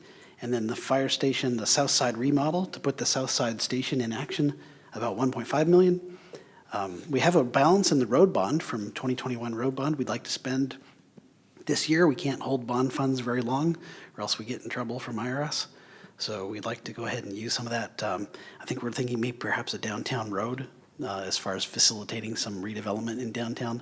We've got $1.4 million in that bond balance, so we've got that in the capital plan. Finishing off the Gettysburg to Blackland, about $800,000. And then the downtown fire station remodel, about $500,000. Quick question, the road bond balance, is that something that we could use to fix that street that runs from where Lafayette Crossing would be for the drainage and all that cuts through that neighborhood there? Is that something we could potentially use that for? It is general fund money, so you could use it on any street project in the city. The lifespan of the road needs to be longer than the bond, so. What's the name of that street? Is it Live? Which one? No, the one that's going to be cutting through, that's their existing street that's Yeah, there's a there now, that connection. dead ends into that field. There's a that we're connection going to to cut Lafayette through. Crossing. Okay. It's going to go east-west. Maybe Black Oak on the west? I think it's Apple Tree, Apple actually. Tree? So That's the one I'm interested in, the one that we're eventually going to hook Lafayette Crossing to, that goes into that neighborhood. There's already drainage and road issues there now. I would like to look at that, maybe as one of the places we try to spend some of that money. Oh, Ryan? Let me get out my map. I don't have the map with me, but the capital plan for Lafayette Crossing shows Ellis being extended and tying in. So if you're looking for the street that actually ties into Lafayette Crossing's infrastructure plan, that would be Ellis, that they're going to build, and then that would tie into the existing, it's a north-south road though, and it would tie into that existing Ellis in the downtown. Yeah, I think it's Ellis, because like I said, it's not there now. It dead ends in basically into that field. Right. But we're going to put Davidson and Ellis both dead end on the south side. Are we cutting through both Davidson and Ellis? No, just Ellis. So Ellis is the one I'm talking about, because that's going to get potentially a lot more traffic through that area. And there's already issues with the streets there and the drainage now, so. Okay. So at Ellis, you said Lafayette Crossing would, is that in their plan to? That is, yes. To improve Ellis, so they would do that? Well, no, not to improve Ellis, to build an extension of Ellis to Oh, to connect. build the extension. to So they'll build the east-west extension. main drag. So we'd have our old road kind of tying into their new road. That's right. And so the advantage of, now we were trying to use it up top where we're doing redevelopment and trying to build new buildings that have retail in them, which have sales tax. But we could divert it down there. So that's something we could talk about. Yeah, I mean, if this is, we may have some more funds that are left over as well. I mean, that's just something that's on the list that I've heard several people speak on about that street. And I know it's going to, it is going to put a substantial bit more traffic on that through street there, so. The nice part of using bond funds instead of putting it on the impact fees list is that if you put a road on the impact fee list, you have to widen it. And when we say widen it, you have to add a lane. So Yeah, we if could- the folks that live there don't want a extra lane of traffic. I'm not asking you to add a lane, I'm asking you Yes, to, well, I figure they don't want they don't want an extra lane of traffic. They prefer just to have 2 lanes. and the So this will other, work. the other thing is, I have a little bit of heartburn over remodeling of the downtown fire station. I mean, it's $500,000 going into a building that we're hopefully sooner than later going to be getting rid of. I know that there's some needed stuff with the locker rooms and that sort of thing, but if we could do it for less than $500,000, it would probably be better off, better money, better spent. All right. Not quite sure. I know when I say all right, that doesn't mean necessarily, okay, we're going to do it that way, but. I get, well, I mean, Point taken. gotcha.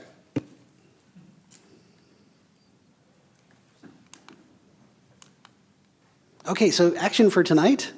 We can go back and talk about whatever you'd like, but tonight we have 4 resolutions, and we're asking for approval of those 4 resolutions. The one on 6A3, that is the one on the nonprofit distribution. That one we could wait on that one if you wanted to, and put it on a future item and have the folks come and et cetera, or you could dispose of it tonight, however you like. And then wrapping up, the budget process starts to roll fairly quickly, so we do have an August 11 council meeting. Probably on August 4th, we'll go ahead and have another chance to talk about budget. That's kind of been one of our traditions every council meeting as we go. So August 4th, it's not on the list here, but we'll have another section to talk about budget, make any alterations. We'll have some new information. We'll have the final tax roll, and so that's always good. There's always something that comes up. The Emergency Service Corporation gave us a couple extra thousand in costs, which is normal. So all that the budget hopefully stops moving at this point, but there'll still be little things so we can adjust. And then we get into the pipeline. The 11th, we have a special meeting, and then the 18th on the regular meeting, that would be the budget adoption, the tax rate, and all those things, garbage rate, et cetera. All right, is there anything you'd like to go back and talk about? I would suggest if you want to make large changes to the budget, the earlier the better, usually. So not a pressure that you've only had it for a few days to look at it, but either tonight or August 4th, if you want to make some, and when I say big changes, I mean like 7-figure and 6-figure. If you want to make some large changes, the earlier in the process, the better. That way we have time to adapt. And the worst possible time to do it is on the night of the adoption. Then we're recalculating in a panic and we'll make a mistake typically. I, for one, would like to see that we retro the COLO for the retirees as do the other cities around us. So, Okay, other discussion? I don't know who was first here, so we'll just start with Mr. Manival. I just wanted to make sure that on the item 3 for the distribution of the child safety fee, if we're going to delay that, we won't be making any distribution till we agree on that. We're Okay. not planning to make a distribution until Okay. October. Okay, because I think sometime soon we'll be getting a next quarter's payment, so we'll be able to distribute around 20,000 instead of 13,000. 'Cause Yeah, so we'll plan on holding all the Okay.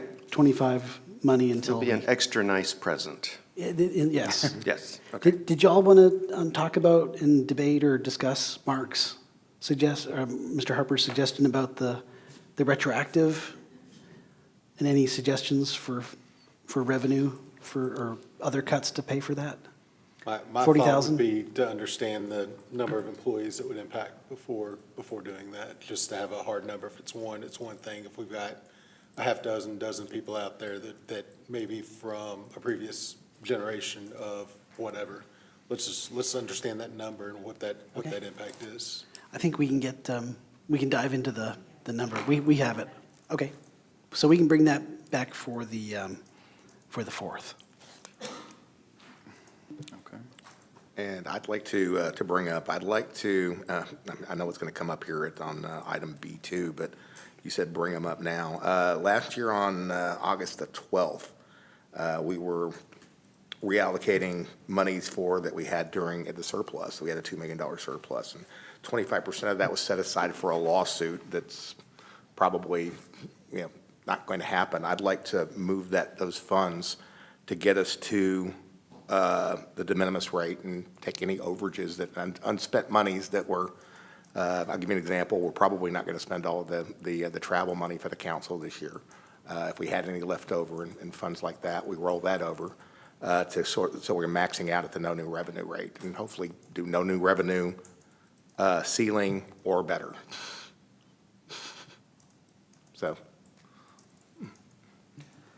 All right. Would you all like to Ms. talk Chen? about that? Oh. Is yours unrelated to? Okay. Okay, so discussion from Mr. Hatley on no new revenue. So correct me if I'm wrong. I just want to make sure I understand for the discussion purposes. You're saying go to no new revenue and then use our surplus, what we have of our surplus, to make up for like what we would have gotten for the de minimis rate, have our no new revenue plus that surplus. Right, that $500,000 would take us from a de minimis down to a no new revenue rate. And I'd like the ceiling of the taxes to be the no new revenue rate and possibly go below it if we can find other savings. Any unused monies from the previous year budget that we can roll over into this one. Okay, thoughts? We're anticipating about an $880,000 surplus for fiscal year 26 if things stay as they are. About right? Is that about right, Reju, based on the last financial report?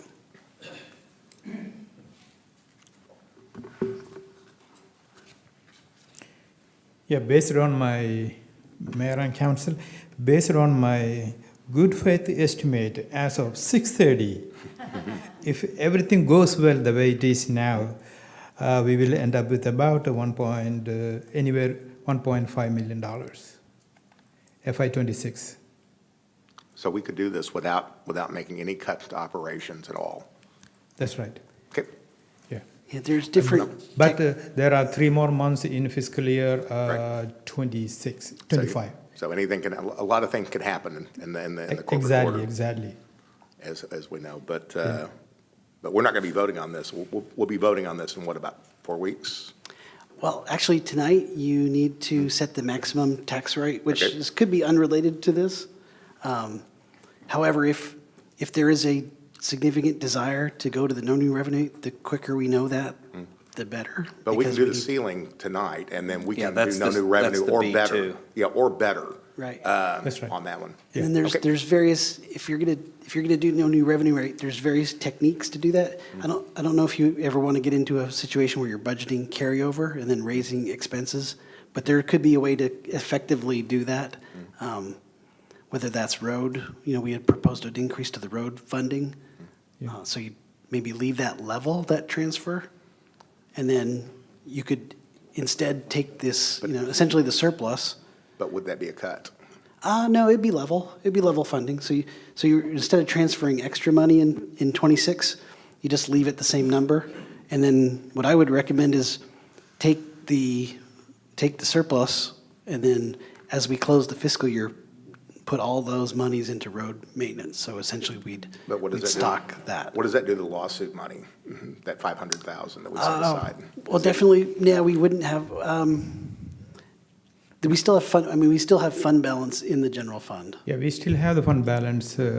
We talked about FY24, end of FY24, but we decided to transfer $1.1 million for the truck and $1.5 million for the road maintenance. So that's where we stand from FY24. And we still have the 500,000 for the lawsuit that never has Yeah. yet to occur. We never pulled the trigger on that. It's Okay. still there. So, go ahead. I was going to say, that could be applied to this, so as Yes, sir. well. Yeah. But technically, we would be cutting something because we would not be going forward with any road maintenance additions. We would be staying flat, so we would be robbing Peter to pay Paul. Like that, the roads aren't getting any cheaper. Right. I think the biggest issue with the no new revenue, we talked a little about this, of course, but once you go, so we've had a policy of using the de minimis rate because we're able to. So as you set your priorities, say, hey, essentially we want the city to be better in this way, this way, this way, this way. So we've been on the de minimis kind of policy march to make the city better. If we go to no new revenue, it's not, even in certain years, you're okay if we have a lot of building activity. If we have building activity that slows, look, we had a couple 3 years ago, then all of a sudden we're into the, it works until it doesn't, essentially. So the issue with the no new revenue rate is, it's kind of like once you go to the new revenue rate, it's hard to stop doing that. Because folks get used to that, not paying more. Well, you can. I mean, but we can do it 1 year, and we do, like anything else, you approach it again in another way next year. If you can't do it next year, or if you can, you can. If you can't, you can't. That's, but I know this money went unspent. We've got a lot of money in departments that's going to have money that are unspent, as opposed to keeping them in I hate using this term, the piggy bank that we've got, and keeping them in the general fund, and a nice little fund is to pay our way forward, to keep it for a lower tax rate. And I just believe that money is going to be I believe money spent by the people is more effective than money spent by the government. I do want to keep the roads. I'm fine with which was one of the reasons why I'm deciding to bring up the lawsuit money, because that money is not allocated for anything essentially other than a lawsuit that's likely not to happen. So that's my reasoning behind it. Sure. And the difference between the de minimis and the no new revenue rate on a monthly basis is $4 a month. Yeah, but it's something. Sure, absolutely. Yeah. It's real money. Yep. Would that affect the 120-day reserve that you planned for? No, No. Okay. does it? So if we have this you said 1.1, is that? 1.5, 1.6. Oh, okay. So if we have that and we don't do the no new revenue rate, we have the de minimis, what happens to that 1.5? Like, how is that what are we funding if we do the de minimis that we're not going to be funding if we do the no new revenue? Like Michael said, we can remove the transfer to the road maintenance. We can transfer from the surplus. So Yeah, so you could do, we can do so many creative ways. right, our proposal probably, I think we've talked about 3 different things as far as the use of surplus funds. One would be, of course, is to fund, to put extra money into the road maintenance fund. Another one would be, I know we've got drainage projects starting up, and so our stormwater fund is always kind of struggling. We don't have a stormwater fee. but we could transfer, we've done that kind of, in the past, we've done kind of one-time shots into the stormwater fund. So as Scott's got more and more of these older neighborhoods, so you've got the neighborhoods like Riding Club, Carrington Farms, all the different southwestern or southeastern neighborhoods there. As those 1990s subdivisions and early 2000 subdivisions start getting older, they're starting to have some drainage issues, so we could transfer some funds into the stormwater fund. And then, of course, we've got we could knock down the debt in the bond for the MDD, which would give MDD some extra firepower to do some economic development. So those are kind of the top 3 six-figure uses of potential surplus. Go ahead. Is there nothing that is not going to get paid? Or if at the end of the year, let's say we go to the no new revenue rate, is there a fear that we're not going to have enough money to operate next year if we do the no new revenue rate? No, we're in great financial shape. I just thought of one more other thing as I'm looking at DPS. We do have we talked about projects, so let's say we didn't do as much money on the downtown remodel, because one of the reasons we would not do as much on the downtown fire station remodel is perhaps cost escalation on our police department facility in the south side. So we could also use any surplus funds to help augment cost escalations in our projects for DPS to make sure we don't have to do another debt issuance.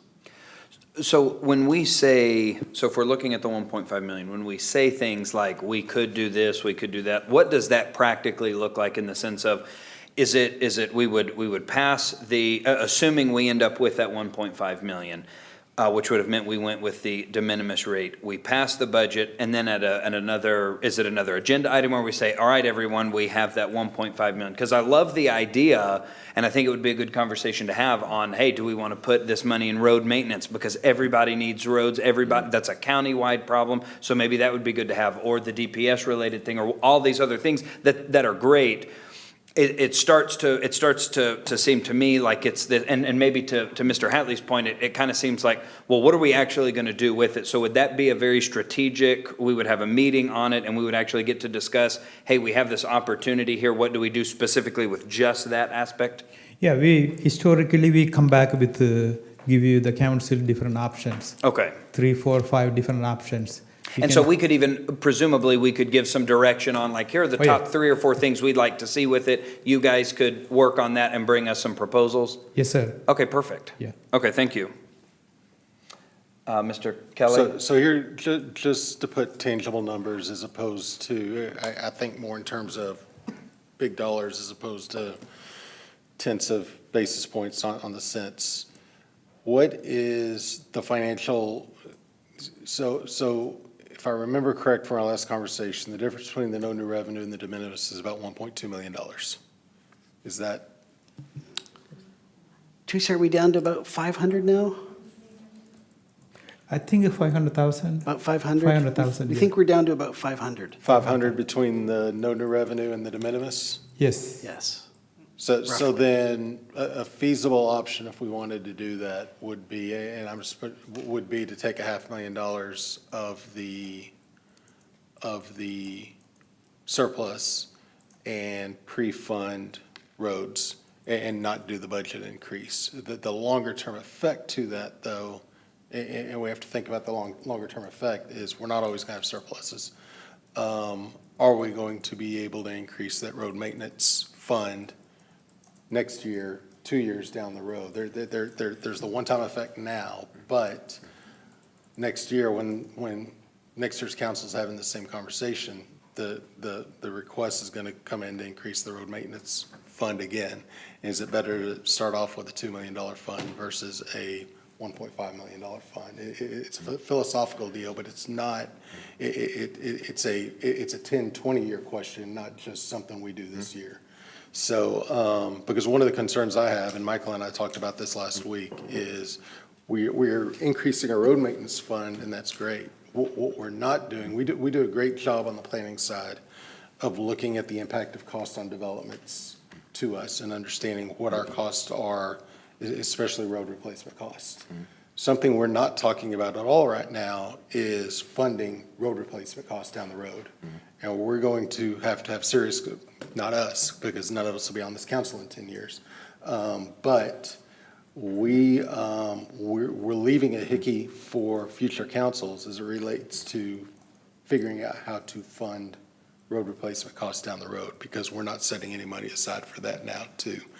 And it's something we consciously know, and staff is increasing that road maintenance cost to push road replacement down the road. But Wood Creek has areas of their roads that are 20 years old now. So they're going to have to start looking at road replacement costs in the next 10 or 15 years, and future councils aren't prepared for that. So this decision is not just a one-year decision to get down to new revenue. It's a strategic decision on where we're placing the budget in order for future budget decisions to be able to better fund the city. I'm all for trying to figure out how to get to the no new revenue rate. And once our sales taxes increase to far more than offset permit fees, I think that's should absolutely be the goal. But right now, what I'm looking at is next year when staff comes to us and says our current budget for road maintenance is 1.5. You know, how are we going to get them to the maintenance increase? Because the easy ask is for another 5. But we've just put 2 million in it. So essentially we're going to not increase the road maintenance fee next year.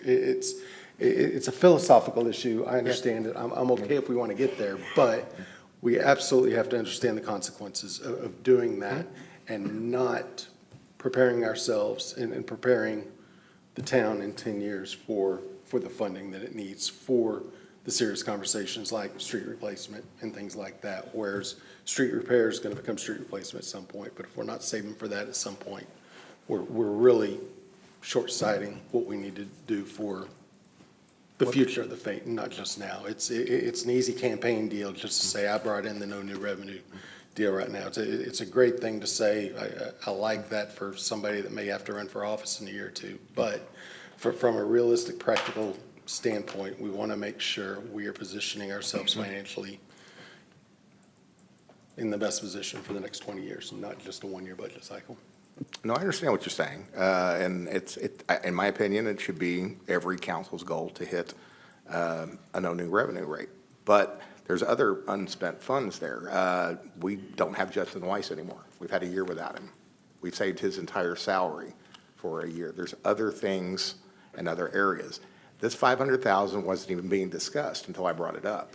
So nobody wanted to put it into a road fee until it was brought up to move this towards the no new revenue rate. On that. And then I brought it up earlier. I believe it was last year. It may have been this year that I brought it up on another topic. Everybody all of a sudden said, well, you've got this money now, we could use it for this, this, and this.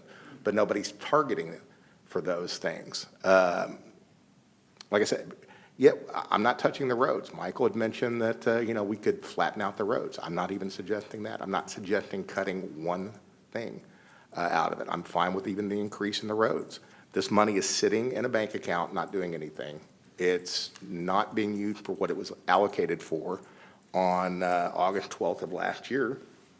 And I understand people see a bit of money and they go, oh, well, of course we could always find it. If we've got any sort of a surplus, you throw it in front of 7 people, they're always going to find something that they'd like to go spend it on. And a lot of them are going to be very, very, very well very well thought out and good ideas. But this money was sitting around dormant for a year. Wasn't mentioned for roads, wasn't mentioned for anything. So I think, and it's not a campaign thing saying, hey, we got to the no new revenue rate. You do budgets 1 year at a time. Otherwise, we would have thought about this money for long-term of last year. We gave you, you'd mentioned 25% for the roads last year. You got that. We all agreed to that. We bought a fire truck with cash. That was a very good thing, so we're not paying 20 years on a 10-year fire truck. But I do think a no new revenue ceiling is a good goal to go after every year. And I think we've got an opportunity to get that this year without making a single cut. But yeah, if money sits in the bank account long enough and everybody sees it and somebody starts talking about it, we're always going to find something else we want to put on it. We may come up with a rec center. We want to build a rec center, and everybody's going to have a wish list of what they want to go do it. I just tend to think when we collect too much money and it sits around in a bank account, it's much better in the pockets, even if it's $4 a year, $15 a year, $25 a year. It does a lot more good in the pocket of a citizen using it to spread through the economy than it does in the hand of government in this case. And So I do think this raises a good go ahead, sorry. no, I'm good. Okay, I think from a philosophical standpoint, Mr. Kelly, I think you mentioned that. I think ultimately what we're here to look at is, especially on this screen right here, that $4 difference per month. I think from a standpoint of moving this forward, correct me if I'm wrong, Mr. Kovacs, you're looking for, if we as a council are going to give you a strong indication that we want to go no new revenue, we need to decide that today, and the action item of this. Or we need to let you know perhaps for budgeting purposes. Earlier is better. Earlier is better. But even early, I think early August, if we just did it then, that would be Well, all I'm just right. saying, so my point is, so item 6B2 will set that limit. And so would this be something that, we've laid out kind of the philosophical approach to it. As far as what you need from this council right now, what are we looking at? We've had some good discussion on it. So item 6B2, this resolution is the maximum tax rate, so that sets the maximum tax rate going forward in the budget process. So we could presumably set that, but we could come back August 4th and still say either we want to go no new revenue or we want to keep the de minimis as the city has prepared in our budget books thus far. Correct. And I just want to address. Right. Just addressing surpluses. So if we were a corporate, I know I always do this, but I have to. If we were a corporation, so we use cash-based accounting, which is governmental. And so if we were a corporation, we would have to show depreciation in our books as an expense.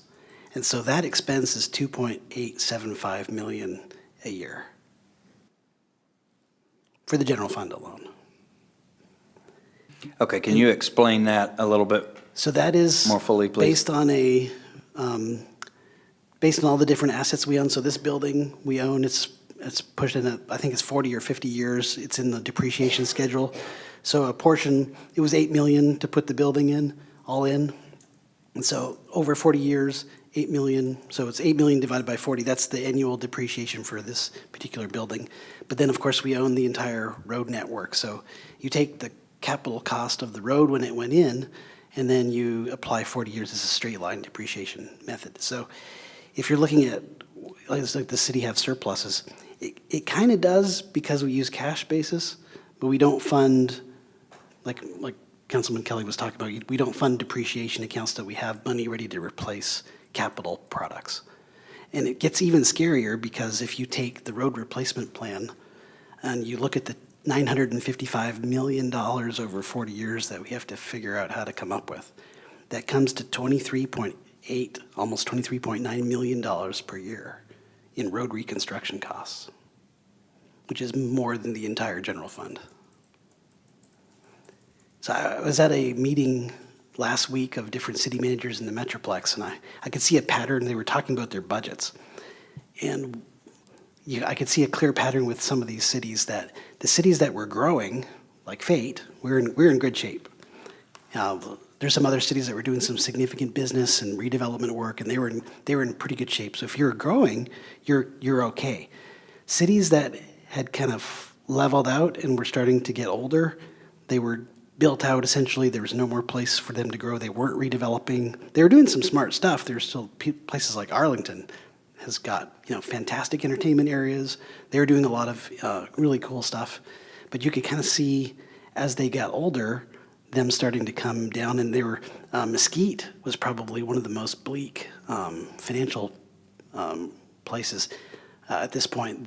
They're going to an election every year, so they've won 2 tax elections. So when you go to an election, you actually go for a large city, you go beyond that 3.5, they can't do de minimis, so if they exceed the 3.5, they go to an election.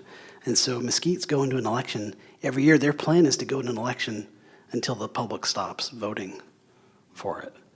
And so what we're trying to do with all the different things, all the wacky stuff you see in the comprehensive plan and the density and the skinny roads and all the cash reserves and trying to figure out how to fix, we're trying to kind of figure out how to make the city last. And of course, you've got to keep activity, you've got to keep redevelopment taking place.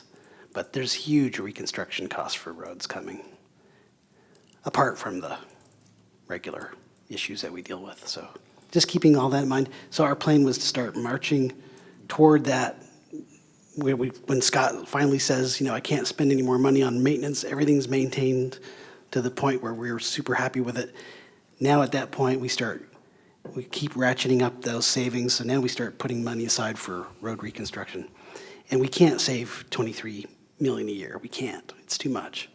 But if we could save, starting with $1 million, then $2 million, and then $4 million, then $8 million, start really, as we get our businesses coming in and we get the activity, we keep doing our redevelopment, we keep building our downtown and making this something that people will love, the city that people will say, we got to replace the roads in Mud 6, and we'll come back with a different configuration that's cheaper for those roads. But people will say, they'll go out and they'll pass that bond because we've got some other money, we've got some other ways, we figured out how to pay for it, and we kind of keep this city going. So that's my pitch. Any other comments or questions from council before we move on? Ms. Huffman? You mean overall budget questions or specifically related to that? To what Mr. Kovacs just said? Well, we should definitely discuss and figure out, if you're ready to figure out the tax rate, we can, or we can move further down, and then resolution 25-060 that sets the maximum tax rate going forward. So there's a couple ways you could do it. Well, actually, my question was going to be related to DPS staffing. So I don't know I don't know when to Do you throw all that want in. to change subjects? Because right now we're talking about tax rate. We should probably keep talking about tax rate and then maybe move to the next subject, but up to the mayor. Okay, so do you have did you have your light on, Ms. Chen? I did. I certainly want to not tax people out of their homes. I'm real passionate about that. But I also don't want to put the city in a bind in 10 years, 20 years, 30 years. I live in Wood Creek. I would like to have good roads for a long time and be able to fund them. And we don't want to get into trouble to save $4 a month on average. But I would love to see what that looks like on paper.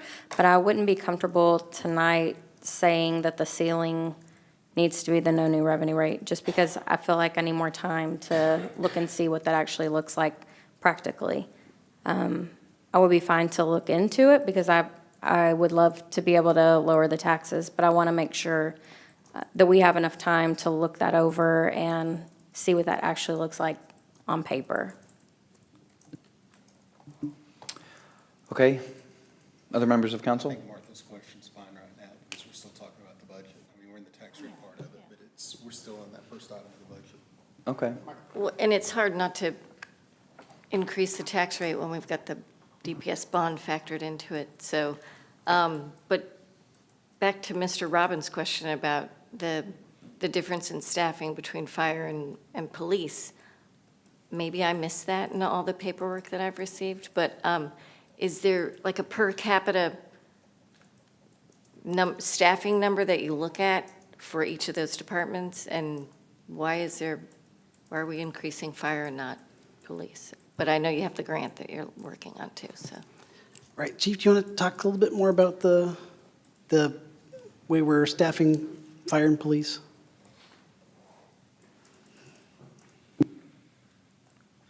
So this is kind of a method to catch up on our fire side, plus our expansion into a second station.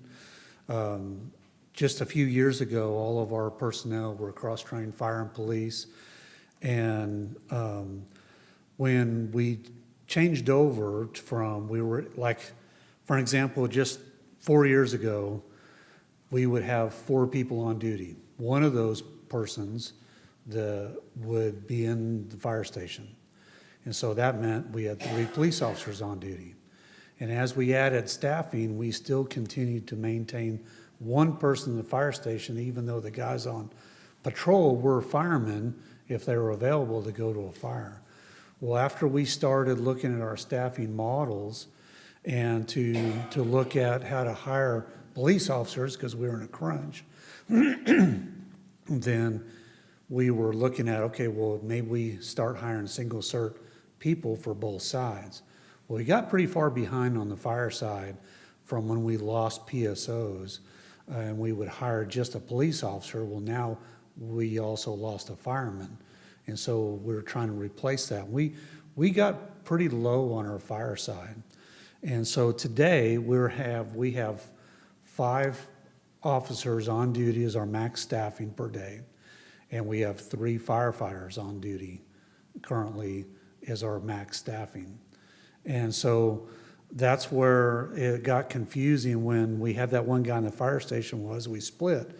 He stayed, but he was being paid out of a police salary. And so we're trying to make those adjustments to show what we're really doing and where that person really is.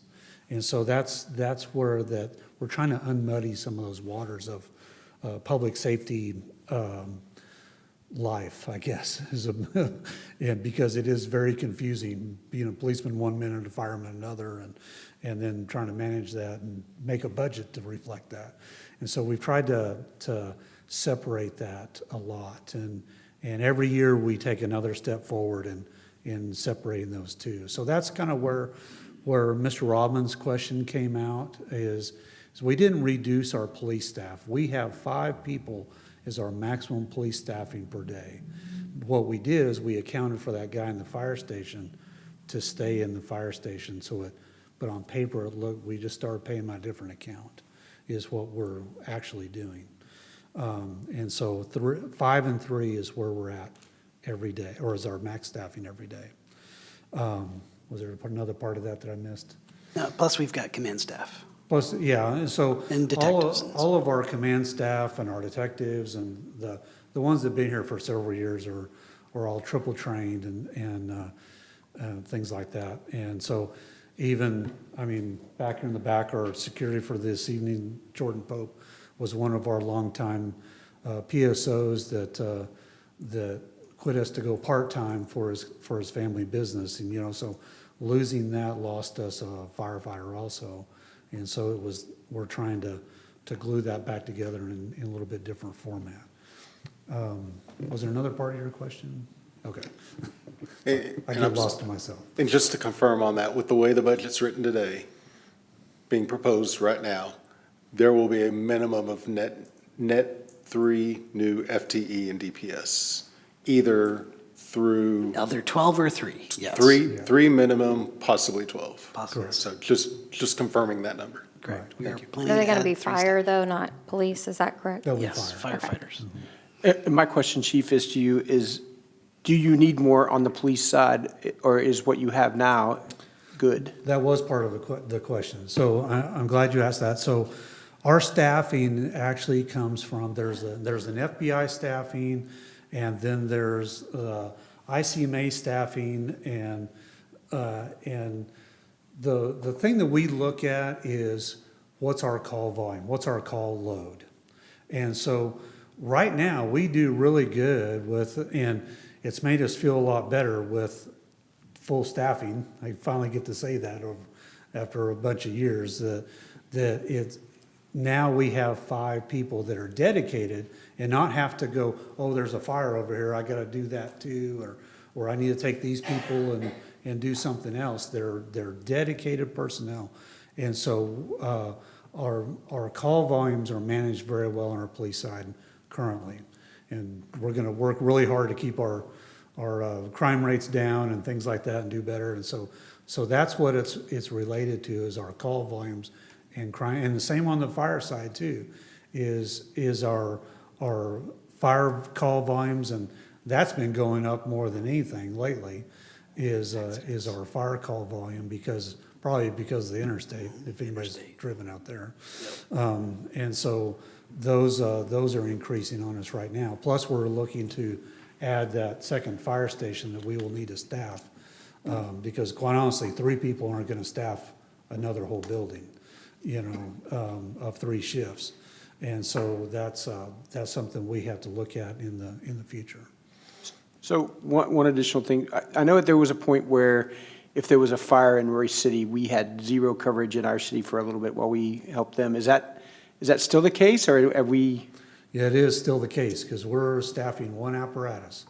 And so wherever that truck goes, if it goes to our own call, we're out of fire trucks. If it goes to Royce City, Rockwall, and we do that, and y'all have probably seen, if we have an incident over here that we call for them, they're in a very similar situation, that they bring us their on-duty apparatus. And so anytime you see, that we're also drawing resources out of the other parts of the county. Okay, and I guess my question was more of, at one point, we had no officer on the street at all. If the fire department goes, that's one thing, but do we still have active patrol while that happens? Yeah, so police is a little bit different, because they're all in an individual police car, except for the ones that are in training, that only, last a couple months. But those guys, if we have 5 out there and Royce City asks for a police response, we'll send 1 or 2 units. We still have 3 or 4 left, and so that's. All right, thanks. Yeah, because I know at one point if there was an incident somewhere else, our city was uncovered by fire or police for quite some time. Yeah, quite a few years ago, that was very true. Okay, all right, thanks. And on the fire side, we do have this, basically it's an auto aid. So we move up and cover. So we've moved up and covered Rockwall when Rockwall's had to go help Rowlett or Garland. And so we've helped Rockwall.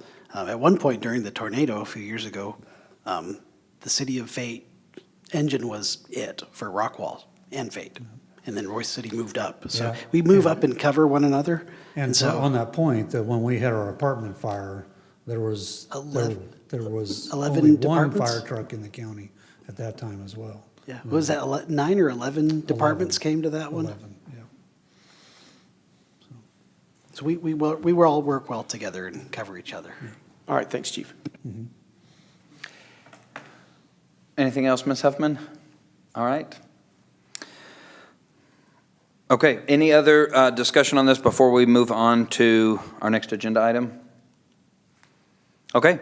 Madam Secretary, what is our next agenda item, please? Next will be Agenda Item 6A2, which is Resolution Number 2025-057, approving the placement of a proposal on the August 18th, 2025 City Council meeting agenda to adopt the proposed fiscal year 2025-2026 budget, also calling a public hearing on August 11th, 2025 for the proposed budget, requiring publication of the notice of the public hearing on the proposed budget in the newspaper and on the city's website. Okay, do I have a motion? I make a motion, we approve Okay, resolution number R 2025-057. I second. Okay, any discussion? We have a motion and a second. Any discussion? Okay, we can begin voting.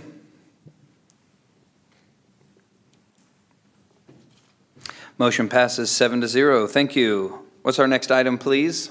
Next is 6A3, which is Resolution R 2025-058, allocating child safety fee funds and also designating percentage distributions to those eligible organizations.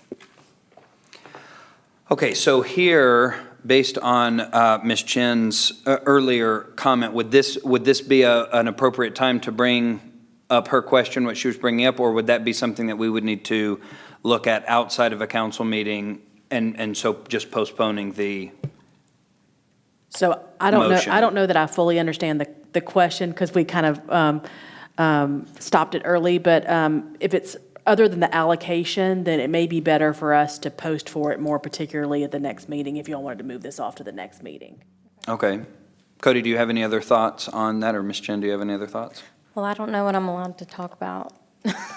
I just wanted to be able to ask questions to the different department, or the different organization heads, And before I decided whether or not, before we decided whether or not we're going to fund them at 60%, 15, 15, 10, I can't remember the And percentages. Councilperson Chim, my understanding of your question, before the question, what you had said was you wanted to actually have those representatives of those organizations come back at the Correct. next meeting. So that's separate from, Mayor, that's separate from the question that she was asking that you asked me about. Yeah. So, but we can make sure that both those things can be talked about at the next meeting. My guess would be, and that was my thinking because there was a specific agenda item for it. I think anything that Ms. Chin would ask that would be relevant to the council deciding Yeah. whether or not to fund them, I would think is very relevant. I just wanted to make sure we were asking at the right section. So if we're going to postpone this, if that's what we do and we postpone this to the next meeting, would there still be an opportunity for Ms. Chin to ask some of those very pointed questions on the Sure. organizations themselves? Or would that, that's what I'm asking, would that all need to be done outside of that and then we just go to? No, sir, and we can make sure that we post in such a way, like where we list the organizations and say, activities and actions of those Okay. organizations. Yeah. Okay, perfect. Are you amenable to that, Ms. Chin? Okay, so, okay, so we'll postpone this to our August, which is our next, the 4th? August 4th would be the first, yes. Okay. Meeting in August. Okay, meeting in August, yes. I keep seeing this August 11th, and I'm thinking, I know that there's a meeting before that. Okay, great. Our next item on the agenda, please. Next, we will move to agenda item 6B1, which is resolution number R 2025-059, designating the chief appraiser of Rockwall Central Appraisal District to calculate the no new revenue tax rate, voter approval tax rate, and de minimis tax rate for the city of Fate. Do I have a motion? Make a motion, we approve resolution number R 2025-059. A second. Okay, we have a motion and a second. Any discussion? Please vote.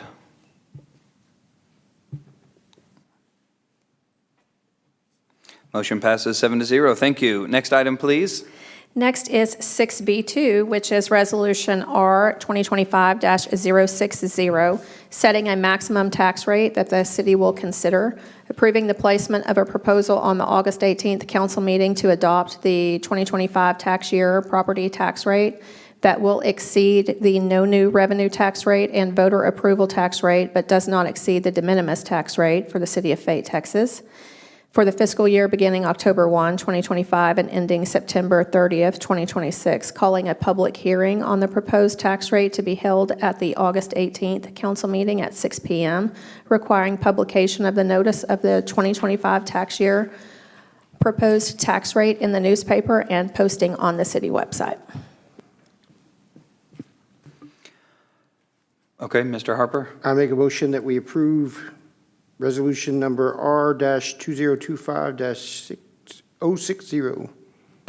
Second. Do I have a second? Okay, discussion? I was going to ask, does this finalize it? Does this end okay, we can move forward? I mean, No, but it does put the notices in the paper of the proposed budget information, so if you change your mind in the first meeting in August or the second meeting, you still have the public hearing, so it's kind of it's designed to get everybody angry, basically, so. It's And setting a max, effective. so we can come in below that. We've always, it's typically in the past, this proposed rate that gets published is 3 to 4 cents higher than the actual rate we've so adopted. then we can go down and discuss Right. what the actual ceiling is going to be. Right. Okay. So it would never, I don't think we were talked about 32, but we're going to go at 31 is our recommended, just in case we get some maneuvering by the RCAD. They give some different exemptions away that would be, of course, legitimate, but then it could push it over 30, so we could say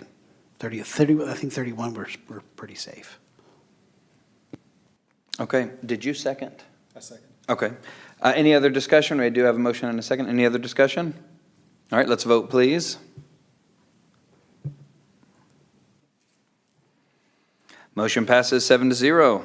Thank you very much. Next item on the agenda.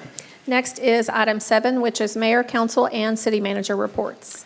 Okay, to shake things up, because we typically start with Ms. Chin, we'll start on this side now. Ms. Huffman.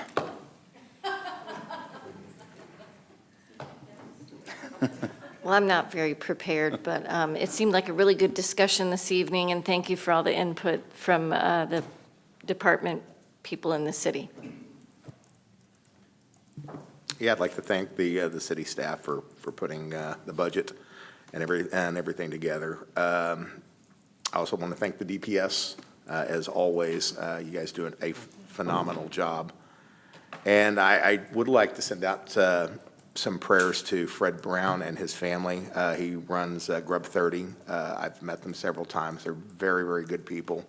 A lot of people who also have businesses at the food hall are working to try and help them. He is their sole support. I'm going to put on my social media page, hopefully this is allowed, a link to Zelle if anybody would like to help them. And prayers work, and money sometimes when people are down helps even more. But also prayers for the Haley family. I know they've been through an awful lot recently as well. They're also what I call food hall family. They're all wonderful people out there, and they rally around each other. But thank you. Mr. Manival? I just wanted to thank the staff for this terrific budget book. There's a lot, I still have a lot to learn. I've been told that by people who've been helpful to me, Scott, Alan, who's left. So thanks for patience with me, and I really do appreciate the detail that's in here, and also all the answers that we've gotten. Several of us have put in questions to Michael the last couple of days, and we get helpful answers, so thank you. Mr. Kelly? Nothing. Mr. Harper? Thanks to all the staff for everything you do. I know we have you guys jump up and down a whole bunch during these meetings, especially the budget meetings, and I appreciate the extra exercise everybody got tonight. So thanks a lot. Ms. Chin, did you enjoy that extra time you had? Yeah, how does it feel, Martha? I'm always first, and I'm like, I don't know. Yeah, well, I was just about to say, it is the summertime, and so it is time for my yearly reminder that only you can prevent forest fires. That's all I got. So I have a special announcement for tonight. It is one of my favorite Citizens of Fate's third birthday, my sweet daughter Caroline. So happy birthday, Caroline, for that. So Daddy wishes he was with you, but he's still with all these nice people, so that works. So that's all I have too. Mr. Kovacs? Nothing tonight, Mayor. Okay, we breezed through those. Next item, please. Next will be Agenda Item 8, which is executive session, closed meeting. In accordance with Texas Government Code Section 551.071, consultation with attorney regarding 1, Texas statewide opioid settlement, 2, Chapter 43, Texas Local Government Code Development Agreements for RCAD property IDs 12197, 10359, 91084, 90314, and annexation law. 3, Senate Bill 2038, 88th Legislative Session, petitions for release from extraterritorial jurisdiction, city actions in response, and litigation or potential litigation, including City of Grand Prairie. 4, Sundale Heights, located generally at 1001 and 1005 Greenbrier Road. Okay, thank you. We will move now into executive session.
Okay, we're reconvening into regular session at 9:34.